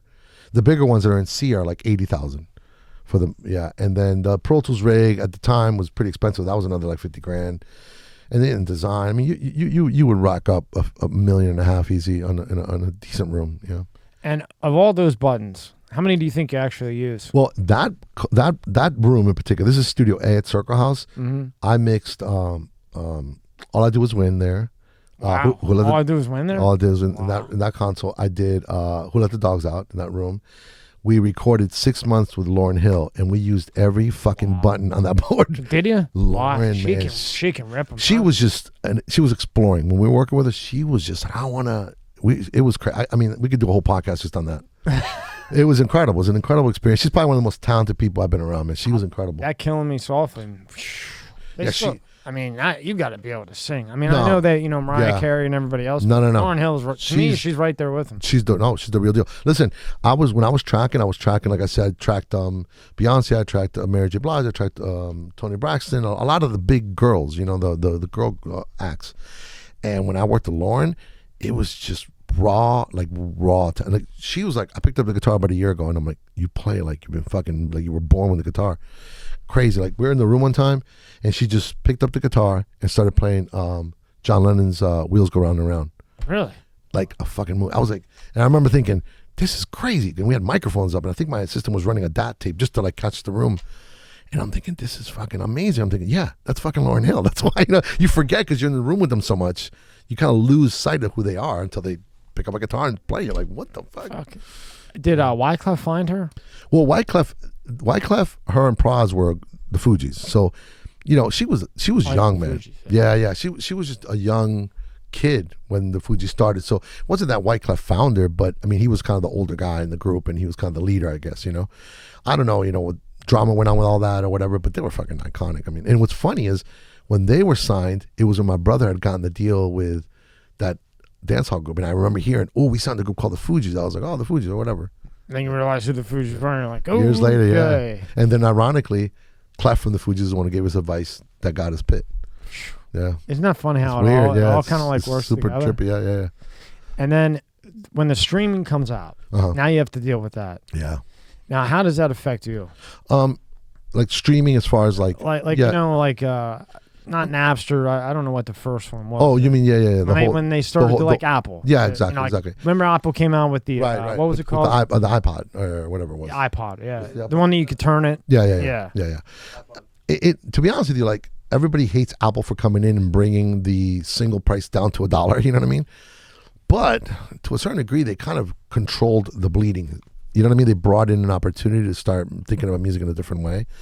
So it affects everybody, and affects everybody, me more indirectly than an artist or a writer or whatever, at least as an engineer. But it affected the whole industry. And then for a while there, I was like, man, I don't know, man. Like music's gonna have to figure out another way to make money because streaming wasn't it. And digital downloads were good, but it was still very like pirated. Like buying in CDs. Well, plus CDs, you could burn CDs now. So it was like, forget Napster. I can freaking just burn another CD, and so the pirating thing was never under control. It was just you got to think about it differently, So it affected the music business. I feel like it got everybody to get their shit together and figure out a better way to do it. And streaming was just kind of like the one thing that everybody agreed on and said, okay, this is going to work. It's not a perfect situation, but now they're raising the rates a little bit and whatnot. But it is a little weird to just have, to me, like to just have 10 million views or spins or whatever it is, and fucking writers are getting paid like peanuts, It even kind of threw me off because I used to remember saving up, and there was I don't know if they had them down here. I lived in Pennsylvania, but it was called The Wall. And you would go, it was a record store. You would go into The Wall and you pick. Okay. And I was a big Tupac fan at the time. Right. So I was looking at, I'd always try to get there like when All Eyes on Me came out. Right. And you try to go through them and fuck, it wasn't in. You go to the guy. The streaming thing is good in one way and it's so bad in another. You know what's crazy though? It's like I was talking to my buddy Chops yesterday about it, and technology really disrupts shit, and in that we experience music so different than kids today. And I'm talking like it's exponential. Like we would like read liner notes, and we would getting even if it was a CD or vinyl, whatever it was still the same experience. You're opening it up, you're excited and all that. But then you think, man, it's been so long now since that was a thing that like if you go back 20 years, in the next 2 years is a whole new thing again. You know what I mean? Like I look at it this way. I tell people like every 10 years is a new audience, right? Like so like right now there's a kid who's 9 who has no freaking clue what we're talking about or what current music or what's cool. And in 10 years he's 19, right? And we're not going to know what he's talking about. Exactly. And so, but because of technology now, you got to think like we're going on what? How many new people that are now. This is just probably been 20 years, right? Right. This is just normal. Yeah. Like, we know what it's like not to have an iPhone in the ether. We know what it's like. Like, look, Pitt to me is obviously, we're getting older now, so. But Pitt to me is a recent artist, right? In the span of time. But not that long ago, when Pitt came out, there was no Facebook. There was no YouTube. There was no Google. There was nothing. We were just fucking grinding. MySpace was the first thing that just kind of came in while we were doing that. And, we're like, whoa, what is this? We were talking the other day. Can you imagine if you could remember your MySpace password? Oh my God. What you could do to your friends? Exactly. That's funny, man. Think about it. Yeah, those are still there, right? They got to be there somewhere. We got to talk to Tom. Yeah. Remember Tom? Yeah, Tom. The fuck? They sold it to AOL, the idiots. Right. They were killing everything. Yeah, they MySpace had it a lot. They did. So did I. So did AOL. Yeah. Well, they ruined it. Yeah, they did. It's funny, man. The first ones to come out are not usually the the ones that stick around. You know. Yeah. It's just like the new wave now is crypto. I mean, you're talking blockchain. All I the can't stand it. Oh, bro. Well, listen, they're not the crypto, but the technology. Yeah, the Yeah, technology dude, is pretty- it's the new.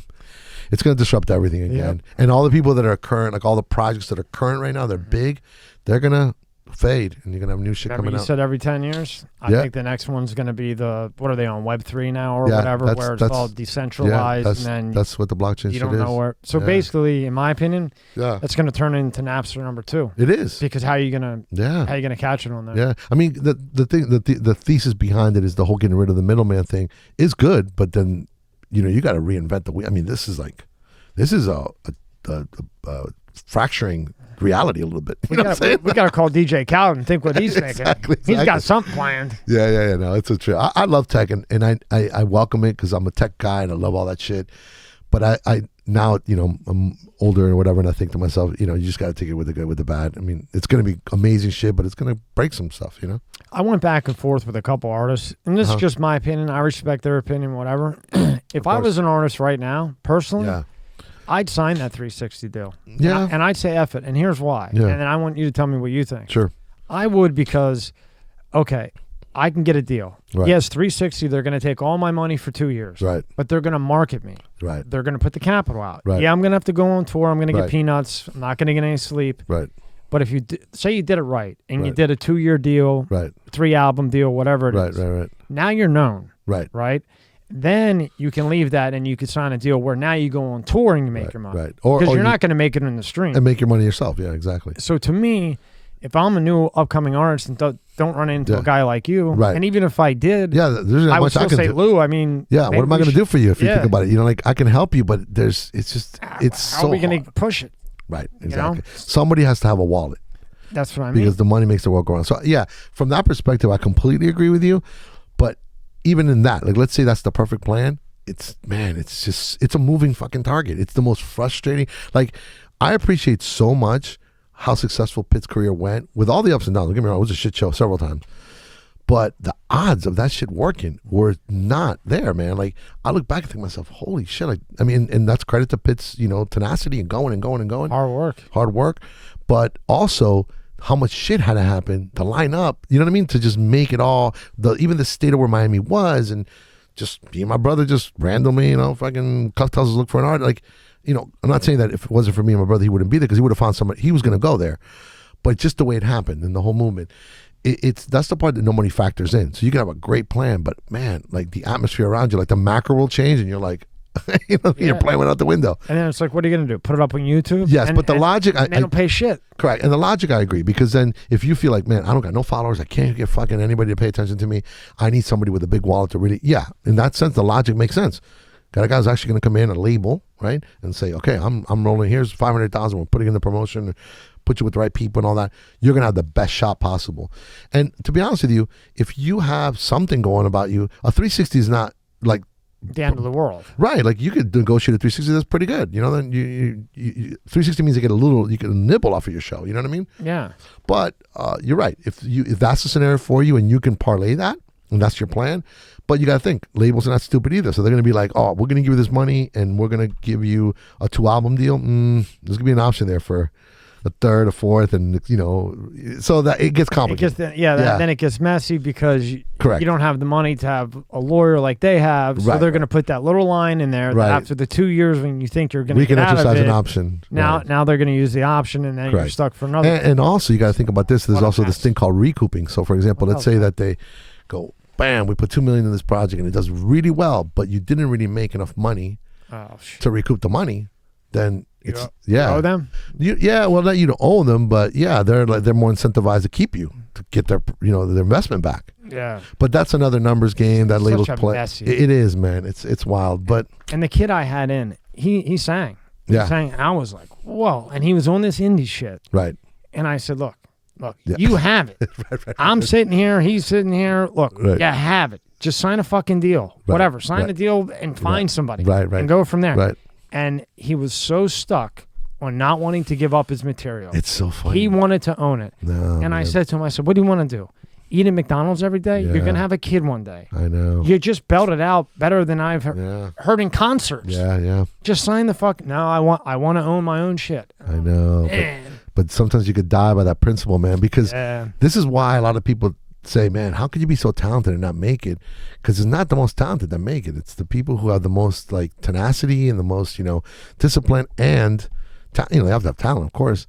But you might not be the best singer, but you figured it out. You know what I mean? And you have to be opportunistic. Like you're telling him, bro, sign that deal and he's so wrapped up, his own material. Like I don't want to give up my material that I work for. Yeah. Okay, so in 10 years from now, right, you own your material, and what are you going to be doing? Correct. Not what you love. Yeah, because the funny part about it is when you start out, sometimes, not all the time, but if you start out, who cares who owns that shit? Because your big record may come 3 albums down, and that one you may own because now you're out of that deal. That's so it's hard to say. And the other thing, with artists is it's hard to make people, I think, generally understand that, 100% of zero is zero. Right. Like right now, dude, you're not worth anything. You got it all, but your masters are not worth shit. Like, and there's more than one that have been in here that I've had a long time. I mean, I spent time, and I would say, listen to me.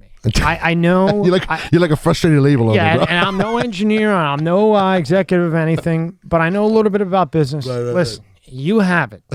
You're going to be 50, and you're going to have your own shit, and you're going to be doing the same thing. Because, or you're going to know and regret it. Yeah, or you're going to know and regret it. So sign the fucking deal. Yeah. Okay, they put the option, and you got to bust your ass for 3 years. Yeah. Well, Pitt busted his ass for 4 years before he even put out an album with nothing to help him. And he signed a contract with us, then we signed a contract with TVT, and we got... Which was the worst. Yeah, worst. We got fucked so hard. But even with that, Pitt will tell you this, him and I have had the conversation, as much bullshit that we had to deal with, and as much, like, not, I want to say betrayal, but just crazy, stupid shit.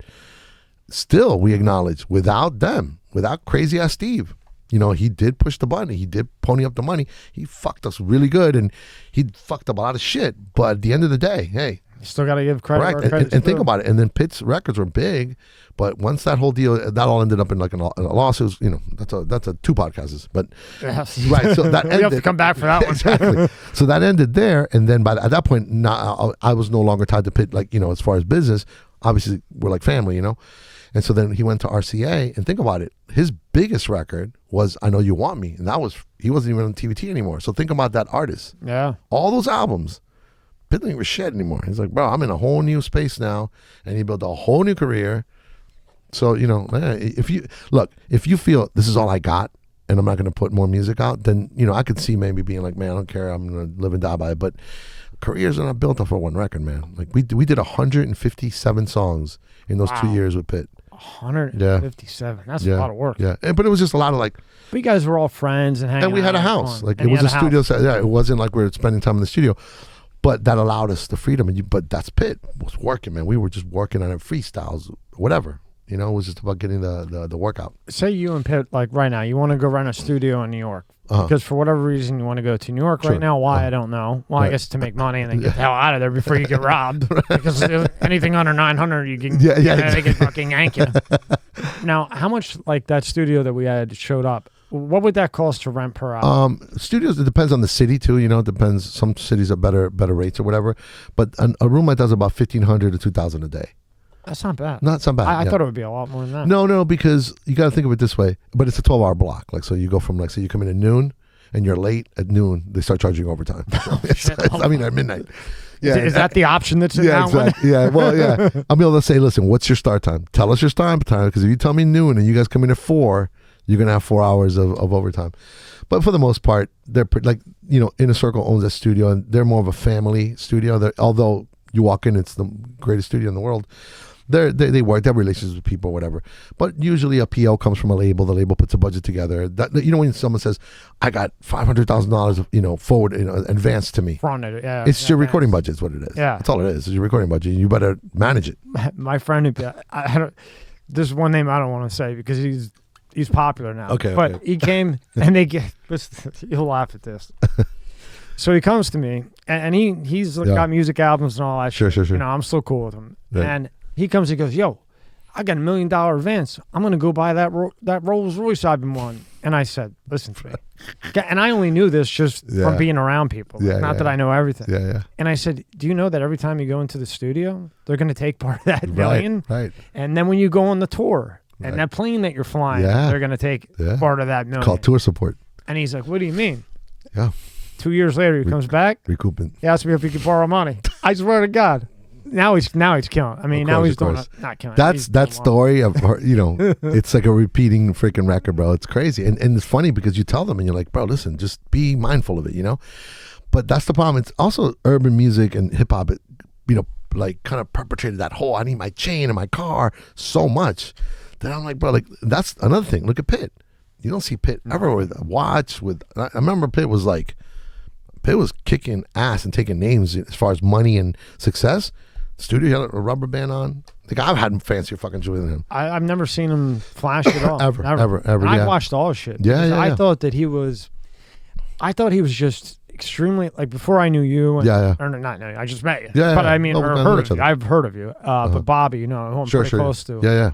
But I had always looked up to Pitt because somehow this fucking guy always showed up at the biggest events. Yeah, man. And just crushed it. You'd be like, all right, Pitt again. Yeah. He would just crush. Yeah, he's just fucking like, he doesn't stop like trying is what I'm saying, like, and he's real smart in the way he moves. Like he always partners with people, like anybody in his life. Like I remember he got that, I think it was the alcohol company, it's branding deals. Most artists will be like, all right, give me the check. Where's the bag? You know what I mean? Give me $100,000, boom, and I'm out. Use my name. I don't care, whatever. And they off, And Pitt's always like, nah, man, keep the money. I want equity. And you're like, what do you mean you want equity? So I want a percentage. Right. Obviously, he couldn't do it to Kodak, and he couldn't do it to Dr. Pepper and Budweiser. But the companies that were indie, that were smaller, he was like, nah, I want equity. And in fact, the alcohol company's a perfect example. And I don't know exactly this. I may be paraphrasing how it happened, but from what I know, and I'll ask him tomorrow, he started as a minority owner because he was, the sponsor or whatever, the brand ambassador, to buying out the partners to owning the company all by himself. What a smart guy, man! Yeah, what he's a smart guy. Yeah, that's the one thing I recognize with him young. He was like, I can tell he loved music, but it was like a stepping stone to whatever, it was just a way out, man, from his life. Just to get out of that bullshit. Yeah. That's why he always says that phrase. I turn the negative to a positive. He's like, bro, like I think he was on that show with what's his name with Sway. Oh yeah, Sway in the morning. Yeah, and Sway says, yeah, I remember that. He left them. In fact, I have that in my. I think it's in. Can you put up his website? Put up my IG. Yeah, I think he says it on there. Instagram. Yeah, Instagram. Yeah. Yeah. I am Lu Diaz. Yeah, I think I have the video of him there, and he says it because Sway asks him, and he's like, "Bro, like, I never could quote Pitt because I'm not that cool. I always fucking botch up with all these fucking sayings." But anyway, I'll let you just watch him. But he's big on that, like letting people, bro, I'm trying to get the fuck out of this shit. You know what I mean? I'm trying to like stay in it. Yeah. And that's the part you have to respect, man, from like a music perspective. Let's see. Look at you. Yeah, man. Oh, that's him. Yeah. That was just look. That's a picture. Look at that. It's Khaled, me, my brother, and Pitt. Oh, click that. Oh, wow. Oh, this is my brother's birthday. Yeah. Unmute that. You can't hit the unmute. It's the record that we produced for Khaled's album. All right, I take it back.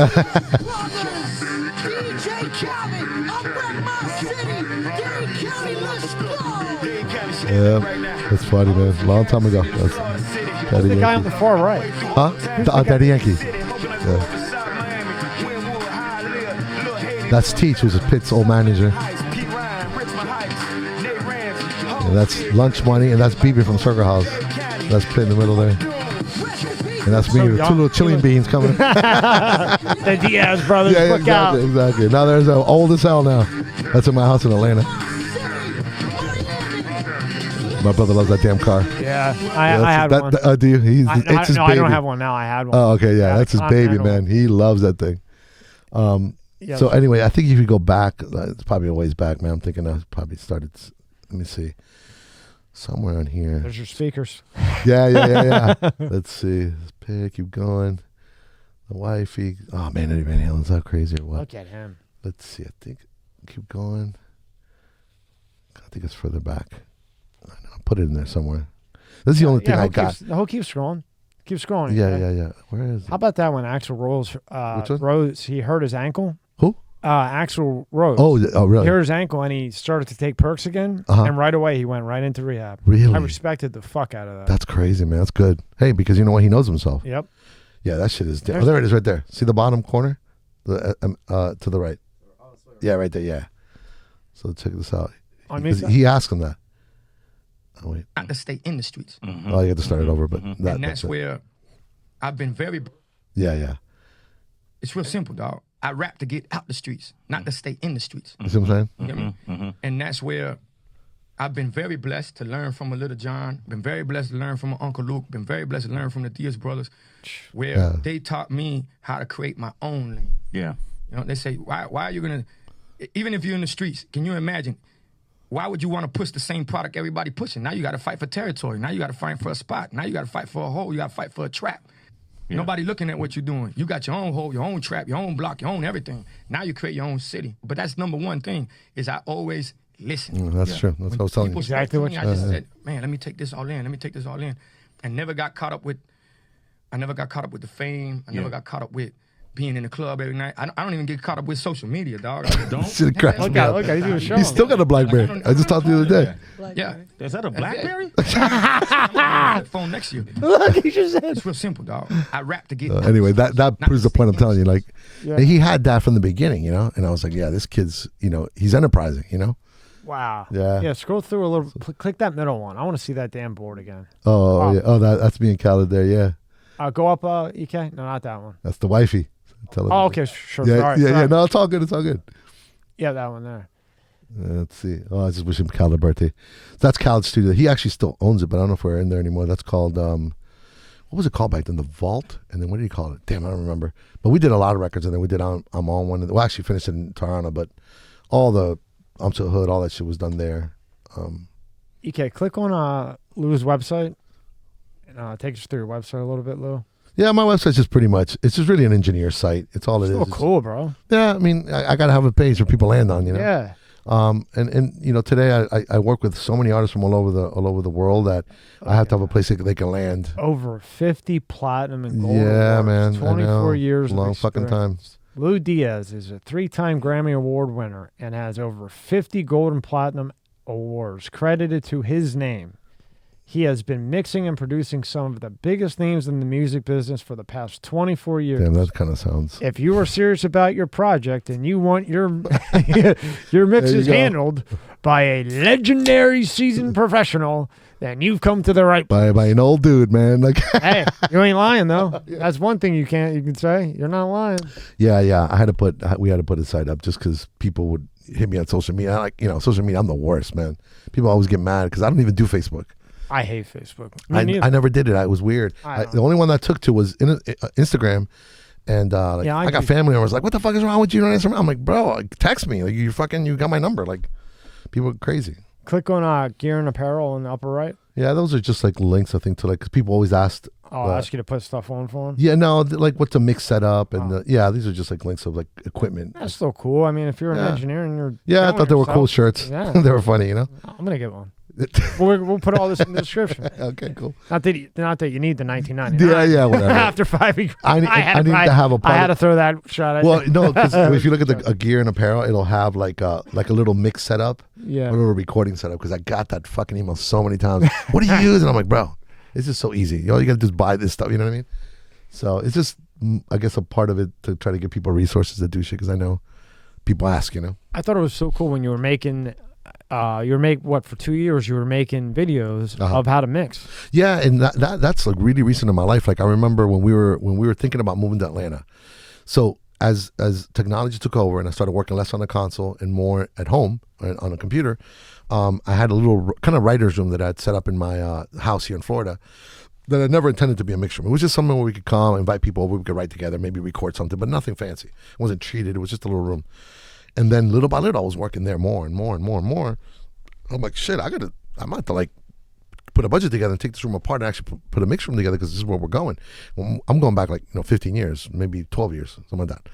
And so then my wife goes to me, all these years you've been working, you never like reached out to any of these pro audio companies? And I'm like, when? It's like, When am I supposed to do that? I fucking I'm trying to get home so I don't get killed, exactly. right? It just worked. So she was like, all right, I'm going to set up a little, I'm going to write an email. Just give me the names of the people. I'm like, all right, well, these are the companies, whatever. Because we were going to invest a lot of money in putting a room together. So I gave her a list of all the people. And I thought, all right, whatever, let's see. And so she sent out an email, like a common email blast. And immediately I heard back from Avid, which is Pro Tools, and from Waves was actually my first one. And it was crazy because it opened up a whole other part I never even thought about in my career as an engineer, just like endorsement deals and just creative shit that we could do together. And so that started my sort of relationship with, my first endorsement was with Waves. And they were like, hey man, I was like, hey, I want to do a plugin. They're like, well, you know what, how about this? We want to do like some video content. I'm like, all right, whatever, the good thing is I got everything for free. And, of course there's all these little side deals that we do that are coming, So they said to me, do a video. I'm like, all right, cool. Let's do a video. That's great. And at this point now, I'm in Atlanta now. So I'm like, let's shoot it up here because it was just easier. So I go and I do it, and I thought to myself, okay, let me see what other videos Waves has, because I thought I want to see what other guys have done, because on that roster, I'm a little fish, man. Like there's legends that are much bigger than I am. Video thing, yeah. No. I'm talking about even as an engineer. Like there's the guys work with the Beatles and shit. Like, you know what I mean? Like they're all the Beatles. Yeah, exactly. I mean, I've done well, but I mean, I don't see myself as a small fish in a small pond. Okay, you know what I mean? But anyway, so probably why you got so big. Well, just like Pitt, though. Yeah, man. I keep it in perspective. Grounded. Yeah, that was a great little clip there. Oh yeah. Everybody should really listen to that. Yeah, and he pitches that to people all the time when he does interviews. He says it, man. He's like, I can tell the message he's trying to convey to people. And I kind of do the same thing on the engineering side, where I tell people, like, engineers are like so wrapped up in the plaques and the fame and all that crazy. Which is about that. Yeah, man. If you paid your car note recording somebody, like, what the fuck, like, bro, you won. What do you have to complain about? Yeah, like, parlay that, you won. That's, to me, that was a bigger moment than I got my first gold record. I haven't heard Pitt on an interview for a while. Yeah. And now that you said that, he was a battle rapper, yeah. I could see now he's ready to go. Yeah. I mean, if you take that leash off, yeah. I mean, you can hear him. He's ready. Yeah, no, if you let him go, boy, look out. No, we have fun when we get together and hang out. He starts doing the old Pit, which is great. You know what I mean? But yeah, it's wild, man. All right, before you're late for your next one, just two last questions. I'm good. So give me one time, you don't have to name who it was, sure. where just everything went completely wrong. Just like a really bad story. Like a session? Yeah, and then a good story. And a good story. Well, the good story I told you, I think there was the Who Let the Dogs Out was pretty cool. Yeah, it was you can't just beat that. Yeah, exactly. I mean, there's no story about that. They still play that at the Super Bowl. Exactly. A bad story would probably be, I don't know if there was necessary. There was so many bad in that. It was just chaotic and crazy, or you don't get paid, or you don't get the credit. There's a million of those. That shit happens to every engineer. But I wouldn't say there was one that sticks out as the worst session ever, I mean, there was most intense and fucking draining sessions, like the Cash Money was crazy, not because there were bad guys. They would roll up to the studio with a fucking bus of 60 people. And, there's people everywhere, you know what I mean? In the studio? Oh, yeah. Yeah, you'd be in that room and we'd have about 28 heads in there. Everybody smoking out. It was crazy. See, that'd be tough for me. As just like if I was doing it because I'm trying to concentrate. Right. I mean, just for me personally. But I guess you adapt, right? Right. Well, that leads me to what we were talking about before. So, because I did that for so long and I was in the room with people so long, I was I was into the whole working by myself now, right? Like, technology allowed me to work at home. Yeah, man. Like, I can compress what I used to do. That used to take me 18 hours down to 8 hours, because the other 10 hours were a lot of bullshit, just a lot of people. And I loved it because I created a lot of relationships, but I got to a point in my career where I'm like, I don't need any more relationships. And it's like, I always tell people, being in a studio with people is like being in a road trip. You just get to know people in a different way. So, but that's cool if you do it one time. But when you do that one day, the next day is another client, and it's just revolving. I kind of burnt out as far as being in rooms with people. So now working on my own, it's just like, I don't know, man, I love it. Like, it's just a whole new space, and I feel like I work better, you know what I mean? Yeah, because you don't have the distraction. Right. And that's what led me to being at home, and then doing the endorsement deals came from, well, now I got to take being at home serious. I got to build a room. And that's what got me the Wave thing, and then the video, and then I'm in this whole nother shit. I'll tell you what, you got one hell of a wife to deal with.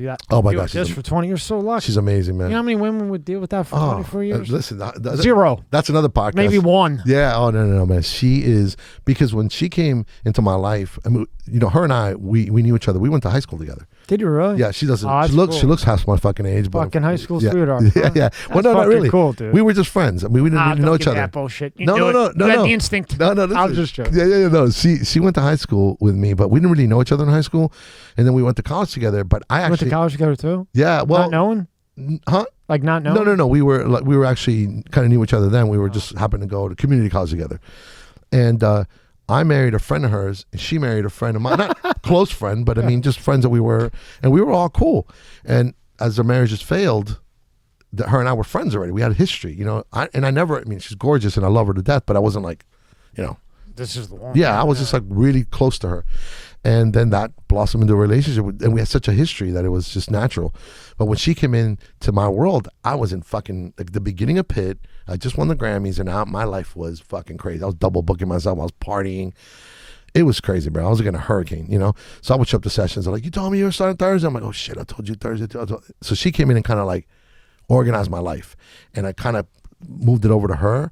In fact, Pitt told me one time, he said, man, the most genius move you ever did, bro, was putting your wife between me and you and all these other people, because she'll write me some shit. And I'm like, if it was you, I'd be like, you motherfucker, what are you crazy? And I'm like, okay. Yes, ma'am, right? But not yes, ma'am, but like, I gotta be more chilled, you know what I mean? But she did, and she started booking, you know, doing the scheduling, so then now I could sleep, and this business is very fluid, and shit could change while you're sleeping. So she's an early bird, I'm a night owl, and so it ended up working out. She just got my life organized and got, you know. How did you work that? Because she's an early bird, you're a night owl. So you're up all night. Yeah. Bed. So yeah. How does that? How I know do you sustain it's. I mean, it's just amazing. Like it's amazing and so special to me. That's why I'm. Yeah. No, it's. Listen, I am the luckiest man on the planet with this girl, because she's just an incredible wife. But she's also on television, so we have kind of a kindred, like we're into the same thing, sort of. But the being like on opposite schedules forever works only because we make time. Like, so for example, when she started doing her TV career, she was doing 4 states a week. It was crazy. It's funny. And she's a Capricorn, Pitt's a Capricorn. I got Capricorns in my life, bro. Okay, like it's crazy. Traveling Capricorns. So she ended up doing this commercial for a company in New York. It was a marketing company, and the commercial blew the fuck up. Like, it got crazy. Like, the owner of the company told me they did $1 million a day on her commercial. Wow! Congratulations. Yeah, it was crazy. I mean, on the product, you know what I mean? Yeah. So anyway, she did it. She yeah. pushed Oh it. yeah. Shit. Well, yeah, it was her talent. But so then you guys got. Yeah, so they started sending her all over the country to do, you know, little in affiliates. So she'd come, say, in the West Palm Beach. She would do, NBC here and CBS here. Get on a plane, go to the next city. So I would go with her because I was working in the box, and I'd be able to take things to the hotel room. But I'm like, man, this is fucking bonkers. And we were moving around like crazy. So then that's really what kind of got us up to Atlanta, was because we were flying her through Atlanta, and that got us in there. So, you know, that part of her life was after organizing my life. So imagine now her things going, and we're both like, so we just work really well together. It was just the perfect fit almost. It is the perfect fit. You know, she got you right, then she popped. And then I was able to handle some stuff for her too on the back end. And then you both understood everything. Yeah, so we have a good yin and yang. Man. But the thing was, is because her career got like that, we made sure, and by default, we were spending time together, because I was like, I'm not going to just let you go on the road and be out fucking, come back on a Sunday, pack and leave again. So since I was able to be mobile, like I was doing Kodak's album, and I had a fucking backpack, and I'm gonna get the Ritz. I heard he's got another one coming out. Yeah. Kodak's a beast. He's another work monster, man. Monster. Yeah. What's that? Yeah, bro. No, Kodak's special, man. That guy's another one. No, I say he's a Broward County legend. Yeah, bro. Everyone from Broward. Yeah. I did 4 albums. I did his first album, and I did like the following 3. And ironic, really? yeah. Wow. And my old assistant engineer. So that's one thing that's really cool. You asked me about special moments. It's really more about the people, because I have, out of all my assistants that I've had over my career, I got 6 that are Grammy winners. Wow. Yeah, so it's cool. Like yesterday we did an interview, and Ben Billions, which is a crazy producer, he was my assistant engineer. Derek, who produces for Kodak and records and mixes for Kodak now, another assistant of both of us too. So it's cool to see guys come up from our nucleus, And you did his first album. And he How young was he? Kodak, damn, I think he must have been. Yeah, he was like 21, painting pictures. Yeah, it was unfortunate because he was locked up the entire time I was working with him. But man, he's just another. He's like another variation, right? He's more of a intense dude. But in there's a guy who's super smart and super. He's just you're a product of your environment, man, and he's been through a lot of shit. So, and I don't know, I don't know him like that. But Derek and him found that what Pitt and I had, And they're doing it, man. I'm super proud of. He proud of sounds like he's got that natural. He's just natural. Yeah, yeah. Like he doesn't And need all kinds of shit on and late. he's got that work ethic, man. He's just works. He loves to do what he's doing, you know. And like you said, it's a shame with someone like him because they got all that talent, and like you said, they're just a product of the environment. They don't know any better. Yeah, when I sat down and talked to him, because Kodak was a really trippy artist in that Derek would record him, right? They'd make a beat, and he'd go in the booth and do a verse, and he'd drop the headphones on the phone. It's like, all right, upload it to Pro Tools. I mean, to YouTube. And Derek's like, bro, we got to mix a song. We got to master it. We got to put a roll. You know, what do you mean throw it up on YouTube? He's like, why? It sounds good. He had no clue of like why you would mix a song, any of that. So when they bring me in, I'm like, dude, does he want me to mix a song? Like, I don't want to be the guy come in like, you know. Like saying like, F you, I'm going to do what I want. Yeah. I was like, dude, I want to. So that I had a little meeting with him, and he was super cool with me. He was super chilled. And I explained to him, look, man, it's going to change a little bit. It's going to sound different to you, but it's meant to be for the song to elevate and be better, you know? And he's like, yeah. Okay, cool. But you could tell he was in his own headspace. But he listened, and he's like, all right, cool, I got it. And we had a conversation about like, I kind of said to him, yo, bro, man, you know, this could be really a life changer for you. Like what Pitt's saying. Don't forget the big picture. You know, this shit could be in 10 years. And I remember him saying, no, you're right. No, you're right. Yeah, man. But he was still in it. You know, he was still in a lot of energy. But you notice now, and I've been out of that system. And matter of fact, I'm going to reach out to Derek and just ask him like for an update of what's going on with him. But I see Kodak getting more centered and more, okay, this is he seems like he's starting to mature. Exactly. I mean, look, he's a young kid, went through crazy shit, right? The fact that he's even here is unbelievable. And so I'm shocked that it's wild. Yeah, and he's because you don't see him jumping around partying anymore. You don't see like it's before. It's calmed down, yeah. I think you realize that there's a big gold thing. At the top of the boat. And he was a wild child boy. He was crazy. But you know, hey, listen, man, the most infamous are, you know. Yeah, that's why they're infamous. And then tell me one more good story. You gotta. Oh my God, man! I got so many. That Kodak of them, one was good. No, it was just cool to see. Like I got to see. Remember Ben's actually brought me into that project because remember Ben was my assistant and Ben hired Derek. So like that's the way it went up. So actually Ben's the one who brought Derek into the Kodak situation, brought me into it, and then Derek and him hit it off, and that kind of became a thing. So that's what's cool about it. You know what I mean? To watch now Derek be the one who. And it's like you guys are all just a big family. Yeah, it's cool. It's super. It's like brothers, man. There's fights, but it's all good. You know what was a shame was I always say his name wrong. I don't mean to. Yeah. XXL. That got shot at the gas station. XXX. Yeah. He was good. Extension. Yeah. That's what I'm saying about Kodak. It's just now a lot of these like drill rappers, man. It's like, man, like you can't just fucking like. I mean, listen. I'm saying it from a place that, what the fuck do I know? You know what I mean? But it's just such a shame because you can see the potential of what you could do with your life, and to just see it, get fucking shot down and you lose your life over it. It's just, it's just a drag to watch that, Yeah, it's just crazy. Yeah. But the audience to me, I feel like it's hard to change a whole, waft of people, but if you can get them to see like, look, support the positive side more and just get artists to start moving that direction. But life's been, look, gangster rap, it was the same shit. We lost two icons, Who do you think? Yeah. Can you imagine if they were around now? Oh my God, they beat. No offense, but to 99% of these guys, Pac and Biggie would be eating these guys alive. Biggie was one. I mean, both of them were like freaking ridiculous. They actually had lyrics. Oh yeah, they have that thing that you look for artists, Yeah. Now, out of everyone you worked with, what was one of your favorite ones? Like people wise, God, there's a lot of them, man. Or just maybe a song. I want to say, geez, I always talk about the Lloyd Banks song only because I spent so much time in my career early in New York, so I have this kind of like kindred connection with New York. Like if I hear Cream from Wu-Tang, it's like fucking transports me to Union City and crossing the bridge into Manhattan. You know what I mean? Like I spent a month and a half there, and so I have that sort of situation with New York. And so when the Lloyd Banks record came out, and I had a few people in my time, and I'm sure my brother too, where people would be like, y'all did that song, and I saw because they're from New York, and it was just cool to have that connection. That record for me, for some reason, I just like, I don't know why. It's the New York thing. You know who we forgot to talk about? Akon. Akon put a dent. Akon's fucking, I mean, he brought pain in. Yeah. Like Akon's another one. He's freaking monster. Great writer, great singer, same shit. You know what I mean? And also a good businessman and a great dude. Like now, I don't know Akon very well. Like I never met him, but I did a bunch of records with Akon. but another like super nice guy. Like you could just tell, and because I know people, or that know him. yeah, exactly. I know the real deal. Did you think Drake would blow up like he did? Yeah. You saw it? Yeah, bro. I mean, I didn't see it because by the time it was like his first record that came out, he was just doing something different, a different sound. But by the way, another super nice guy. Yeah. Right. Oh man, and you know what's funny? Would like we're all victim of this. We'll watch TV and we'll be like, man, that guy looks like he's going to be freaking arrogant or whatever. Not that I thought that about Drake, but for some reason I thought he was going to be a little like cocky or whatever, which is cool. I don't care. I dealt with that.